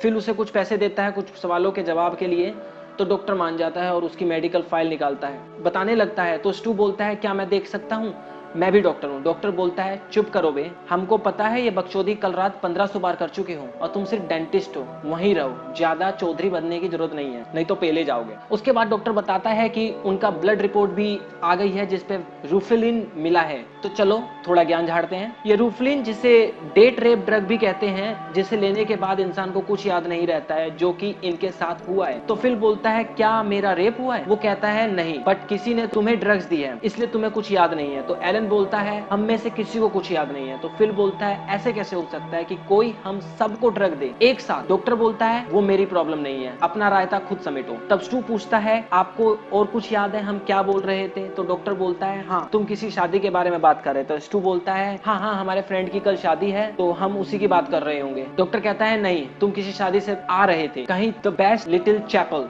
उसके बाद वो लोग वहां जाते हैं, जहां जाते ही वहां के ओनर कह लो, फादर कह लो, जो मुझे फादर जैसा तो नहीं लग रहा था, वो उन्हें पहचान लेता है और वो स्टू की तारीफ करने लगता है कि इतना बड़ा बकचोद आदमी मैंने जिंदगी में नहीं देखा, ये पागल है इंसान, कल माहौल बना दिया इसने, मजा आ गया फलाना फलाना। तो स्टू उससे बताता है कि एडी हमें कल रात का कुछ भी याद नहीं है, हमारा दोस्त डग मिसिंग है, क्या तुम्हें उसके बारे में पता है। वो बोलता है हाँ वो छोटा सा आदमी, वो आदमी तो क्रेजी था, उसने मजा बांध दिया, मेरे पास शादी की एल्बम है तुम्हें दिखाता हूँ। तो वो उन्हें एल्बम दिखाता है जहाँ पता चलता है कि शादी किसी और की नहीं टू की हुई। और इस जगह अपना एलन हरामी टू को कांग्रेचुलेशन भी बोल रहा है। साले उसकी लंका लग गई। लोग दारू पीने के बाद कॉल डायल करते हैं, ड्राइविंग करते हैं, बकचोदी करते हैं और ये जनाब शादी कर लेते हैं। उसके बाद वो लोग वहां से लड़की के एड्रेस निकाल लेते हैं, लेके निकल रहे होते हैं कि तभी टू की गर्लफ्रेंड का फोन आ जाता है। फिर बोलता है मत उठाना टू, बट टू उठा लेता है और उसकी गर्लफ्रेंड भाई साहब चढ़ जाती है, मेरी ऐसी गर्लफ्रेंड हो मैं तो सुसाइड कर लूं। बंदे में हिम्मत है, झेल रहा है और आगे झेलने की प्लानिंग भी कर रहा है। तभी वहां कुछ गुंडे आ जाते हैं और उनकी गाड़ी पे डंडे बरसाने लगते हैं और गन निकाल लेते हैं, मगर उन चारों की इतनी फटी हुई है कि वो लोग वहां से भाग जाते हैं। कसम से किसी की भी फट जाएगी। इतना सब कुछ हो गया एक रात में और अभी बाकी है। उसके बाद वो लड़की के घर पहुंचते हैं और कसम से मेरा दिल खुश हो गया उसकी बीवी को देख के। उसकी करंट गर्लफ्रेंड से तो लाख गुना अच्छी थी। जो काम लौंडा हॉस में नहीं कर पाया वो नशे की हालत में कर दिया। बट कहानी में आगे पता चलता है कि जो बच्चा उसके पास था वो उस लड़की का बच्चा है और ये एक और है और पार्ट टाइम स्ट्रिपर का काम भी करती है। लड़की का नाम जेड है और वो लोग उसे सब कुछ सच बता देते हैं। तभी स्टू को जेड की हाथ में उसकी दादी माँ की अंगूठी दिखती है, जो की अंगूठी दिखती है जिससे वो अपनी करंट गर्लफ्रेंड को प्रपोज करने वाला था। तभी वहाँ पुलिस आ जाती है और फिर एलन और स्टू को अरेस्ट कर लेती है पुलिस की गाड़ी चुराने के लिए। उसके बाद वो पुलिस स्टेशन पहुंचते हैं जहाँ फिर डग की वाइफ को कॉल करता है और बोलता है कि हमें प्लान चेंज किया है, हम आज नहीं कल आएंगे ठीक शादी के टाइम पे और तुम टेंशन मत लेना। वो डग के बारे में पूछती है तो वो बताता है कि हमने रूल बनाया है कि हम अपनी बीवी और अपनी गर्लफ्रेंड से बात नहीं करेंगे, उनके फोन नहीं उठाएंगे। उसके बाद उनका इंटेरोगेशन शुरू होता है तो वो वहाँ पुलिस वालों को सब कुछ बताते हैं मगर वो बिलीव नहीं करते। मगर उन्हें वहाँ पता चलता है कि उनकी मर्सिडीज मिल गई है, कहीं रेगिस्तान में खड़ी थी, बट वो उन्हें छोड़ने के तैयार नहीं है। वो बोलते हैं कि तुम्हें 5 साल की जेल होगी। तो फिल बोलता है कि आपकी बात ठीक है मगर एक बात बताओ, अगर किसी को बाहर पता चला कि 3 नशेड़ियों ने पुलिस वालों की कार चुरा ली है तो आपकी क्या रेपुटेशन रह जाएगी। It's not good. तो मेरे पास एक डील है, बट मजा आता है इन दीदी के आइडिया पे। मतलब किसी की मारो तो ऐसे मारो कि लौंडा किसी को बता भी ना पाए और चुप भी ना रह पाए। वो आइडिया देती है कि इन्हें अपने चाइल्ड एजुकेशन सेफ्टी के लिए यूज करते हैं, जहां बच्चों को सेल्फ डिफेंस सिखाते हैं। और वहां इन लोगों की जो मारी जाती है, कसम से मजा आ जाता है। स्टू को गुस्सा आ जाता है। स्टू बोलता है अब तो मैं सबको बताऊंगा कि मैंने इनकी कार चुराई है, उखाड़ लो। क्या उखाड़ोगे? उसके बाद फिल एलन से पूछता है कि तुम ठीक हो? वो बोलता है हाँ मैं ठीक हूँ, बस डग की चिंता हो रही है। वो कहाँ है? अगर उसे कुछ हो गया होगा तो क्या होगा? अगर वो मर गया होगा तो? तभी उनकी कार आती है और वो देख के चौंक जाते हैं कि कार को कुछ नहीं हुआ है, वो ठीक है। उसके बाद उनकी तलाश फिर से शुरू हो जाती है, बट सडनली उनकी डिक्की में से आवाज आती है और वो डिक्की खोलते हैं और एक नंगा चाइनीज हमला कर देता है। जी हाँ, एक नंगा चाइनीज। पता नहीं इन्होंने क्या किया होगा उसके साथ, और वो चाइनीज वहां पे भाग जाता है। उसके बाद एलन कन्फेस करता है कि उसने ड्रिंक में ड्रग मिलाई थी, बट उसने जो ड्रग खरीदी थी वो रूफलिन नहीं थी, ये गड़बड़ ड्रग डीलर ने करी थी। उसके बाद उनके बीच बहस होती है और फिल उन्हें शांत कराता है, बोलता है हमें होटल जाना चाहिए। क्या पता फिल वापस आ गया हो। वो सब होटल पहुंचते हैं तो एलन याद दिलाता है कि हम लोग टाइगर का क्या करेंगे, वो अभी भी रूम में है। तो फिल बोलता है कि बहनचोद ये टाइगर आया कहां से? तू बोलता है मुझे नहीं पता, किसी चूते ने मेरी ड्रिंक में ड्रग मिला दी। तो एलन बोलता है राइट, ये memory lost is the one of the side effect of रूफलिन। तू बोलता है एलन भाई तू इतना चूतिया है कि तेरी इंसल्ट भी नहीं की जा सकती। एलन उसे उसका भी जवाब देता है, इसकी बकचोदी खत्म ही नहीं हो रही है। तभी विला के हॉल में पहुंचते हैं जहां उनकी मुलाकात माइक टाइसन से होती है। जी हाँ, बॉक्सर माइक टाइसन। वो एलन को एक घूसा मारता है और उसके बाद उनसे पूछता है कि मेरा टाइगर तुम्हारे बाथरूम में क्या कर रहा है? वो दोनों उन्हें समझाते हैं कि उन्हें कल रात का कुछ भी याद नहीं है, तुमने हमें कैसे ढूंढा। माइक टाइसन का आदमी उन्हें बताता है कि हमें जैकेट टाइगर के केज में मिला था जिसमें होटल की चाबी थी और ये किसी डक का वॉलेट भी है। फिर उनसे पूछता है कि क्या कोई भी तरीका है जिससे हम आपके घर जाके आस पास देख सके, पता लगा सके कि हमारा फ्रेंड कहाँ है? टाइसन बोलता है क्यों नहीं, तुम्हें क्या लगता है ये टाइगर घर वापस कैसे पहुंचेगा? तुम लोग लेके आओगे। उसके बाद एलन एक मीट का टुकड़े में कुछ बेहोशी की दवा मिलाता है और टाइगर को खिला देता है। उसे लेके होटल से निकल जाते हैं, बट टाइगर को रास्ते में होश आ जाता है और वो उन तीनों पे हड़बड़ाहट मच जाती है। ये तीनों गाड़ी ठोक देते हैं और गाड़ी से बाहर आ जाते हैं। उसके बाद टाइगर गाड़ी के अंदर से हालत खराब कर देता है, सीटें फाड़ देता है, शीशे तोड़ देता है, बट वो लोग गाड़ी को धक्का मार के किसी तरह टाइसन के घर पहुंचते हैं और वहां जाके सीसीटीवी फुटेज देखते हैं। उसके बाद उन्हें पता चलता है कि उनका दोस्त जिंदा है और उन्होंने उस बंदे के घर में क्या क्या बकचोदी मचाई है। कसम से हैट्स ऑफ, माइक टाइसन कितने आराम से बिठा के उनको फुटेज दिखा रहा है। अगर मेरे घर में कोई घुस के इतनी बकचोदी मचाए तो मैं तो सीधा गांड पे गोली मारूं, ऐसे बिठा के बात ना करूं। उसके बाद वो लोग वहां से निकल जाते हैं तो स्टू बोलता है पता नहीं जब डग के ससुर को पता चलेगा कि उसकी गाड़ी का क्या हाल हुआ है तो पता नहीं वो क्या करे। तो फिर बोलता है टेंशन मत लो, तुम्हारा भाई है ना, मेरा एक दोस्त है, मस्त इंटीरियर का काम करता है, वो ठीक कर देगा। तभी वहां कुछ क्रिमिनल आते हैं और उसकी गाड़ी को ठोक देते हैं। उस गाड़ी से उतरता है वही चाइनीज नंगा आदमी जो उनकी गाड़ी की डिक्की में बंद था। तब पता चलता है कि ये कोई आम आदमी नहीं बल्कि वहां का डॉन है और उनका फ्रेंड डग उसके पास। वो बोलता है कि उसका पर्स इन लोगों ने चुराया है, उससे वो वापस चाहिए। उस पर्स में उसके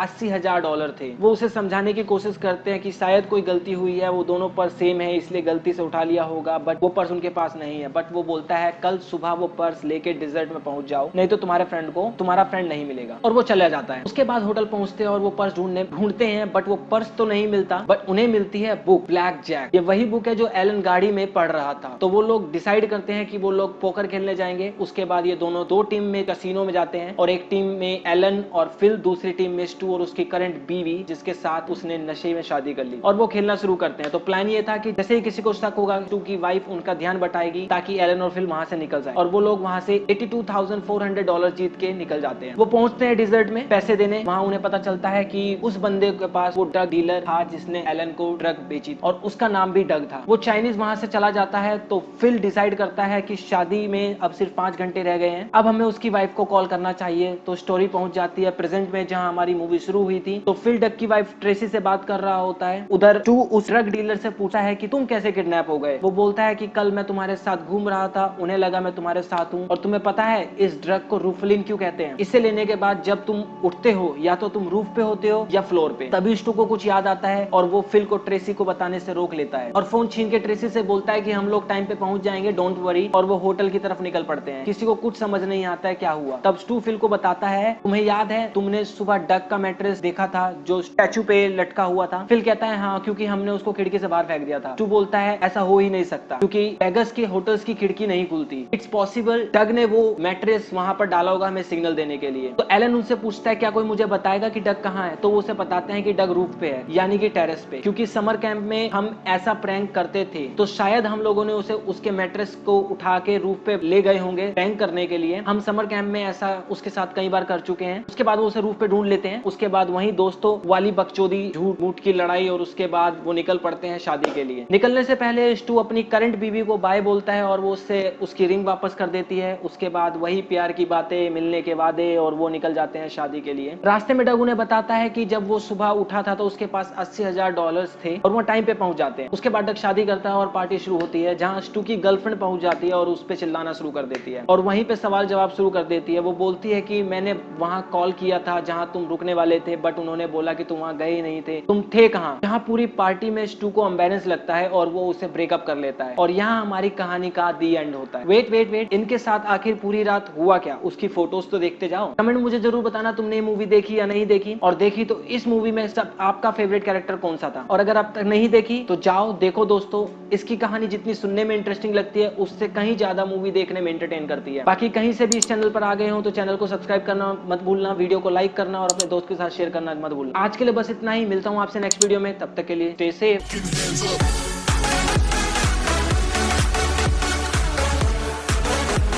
आज हम बात करने वाले हैं एक ऐसे सुपर हीरो मूवी के बारे में जिसका हीरो ना तो मकड़ी के जाले फेंकता है, ना ही टीन का डब्बा पहनता है, ना ही इसे किसी शील्ड की जरूरत है, बल्कि हम बात करेंगे ऐसे सुपर हीरो की जो दांतों से बस खींच सकता है, ट्रेन से मैनिक्योर कराता है, जिसके पास 6 पैक एब्स हैं,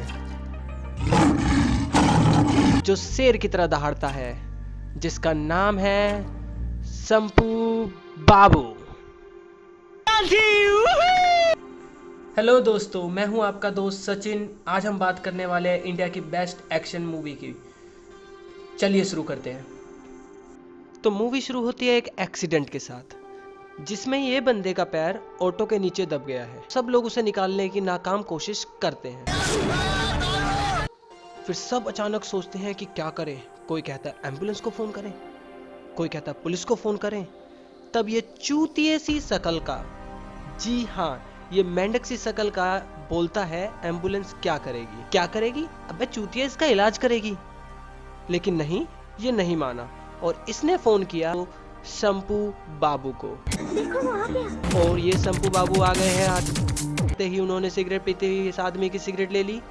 अबे भोसड़ी के 10 रुपए की थी वो। उसके बाद संपू बाबू ने स्मोकिंग के ऊपर अपना ज्ञान पेला। और ये क्या, भैंचो सिगरेट पैर पे लगा दी। अबे ये हीरो बावला हो गया है क्या? Wait a minute. अगर ये गंजा अपना पैर ऐसे ही खींच के निकाल सकता है तो ये चूतिया अभी तक कर क्या रहा था? पैर निकाला क्यों नहीं? और ये इस पे फूल क्यों डाल रहे हैं? सालों उसने एक आदमी के पैर पे जलती सिगरेट लगाई है। मेरे यहाँ कोई लगा देना तो आदमी बावला हो जाए। अब ये शंपू बाबू कंप्यूटर का आविष्कार कर रहे हैं। बहन जो हथौड़े से कंप्यूटर कौन बनाता है?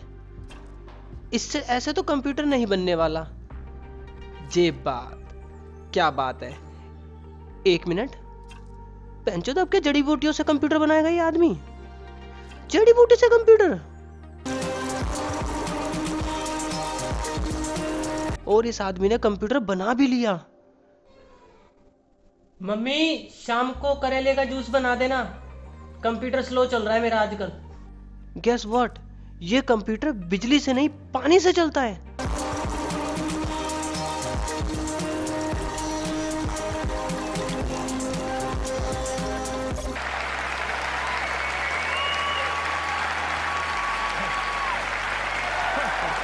यार तुम तो लेजेंड निकले। Control your language, I am not यार। अब आता है अगला सीन। जी हाँ, फाइटिंग सीन। अपने शंपू बाबू निकले हैं गुंडों का शिकार करने। और ये क्या, उनका तीर मिस हो गया। अब क्या करें? बहनचो, मुर्गे से बंदा मार दिया। ये चल क्या रहा है मूवी के अंदर? जे बात, अब होगी हैंड टू हैंड बैटल। लेकिन ये क्या, केला? कोई बात नहीं, भूख लगी होगी।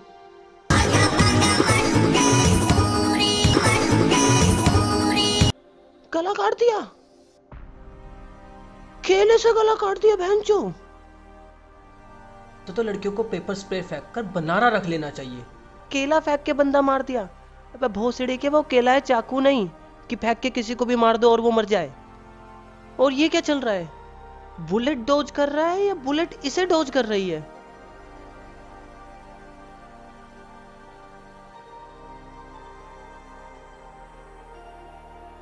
अगले सीन में हम देखते हैं संपू बाबू की गर्लफ्रेंड को हार्ट ट्रांसप्लांट की जरूरत, और ये बंदा उसके लिए घर पे हार्ट पेंट कर रहा है।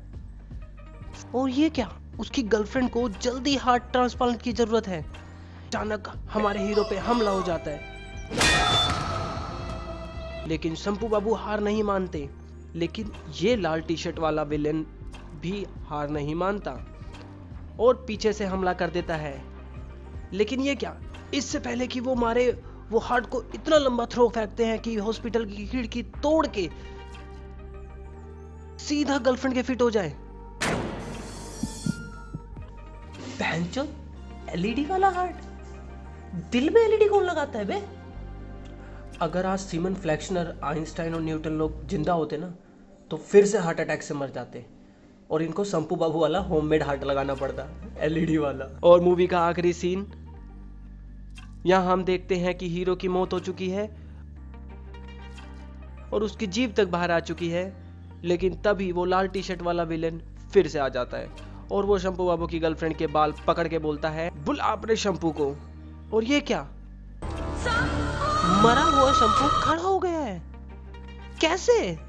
औरत का चक्कर बाबू भैया, औरत का चक्कर बहुत बेकार होता है। तो आज की वीडियो के लिए इतना ही। आपसे मिलूंगा मैं अपनी नेक्स्ट वीडियो में। कमेंट में बताना वीडियो कैसी लगी। तब तक के लिए घर पे रहें, सुरक्षित रहें। वीडियो को लाइक करना मत भूलिएगा और सब्सक्राइब तो कर ही दीजिएगा इस चैनल को। मिलते हैं नेक्स्ट वीडियो में। Thanks for watching.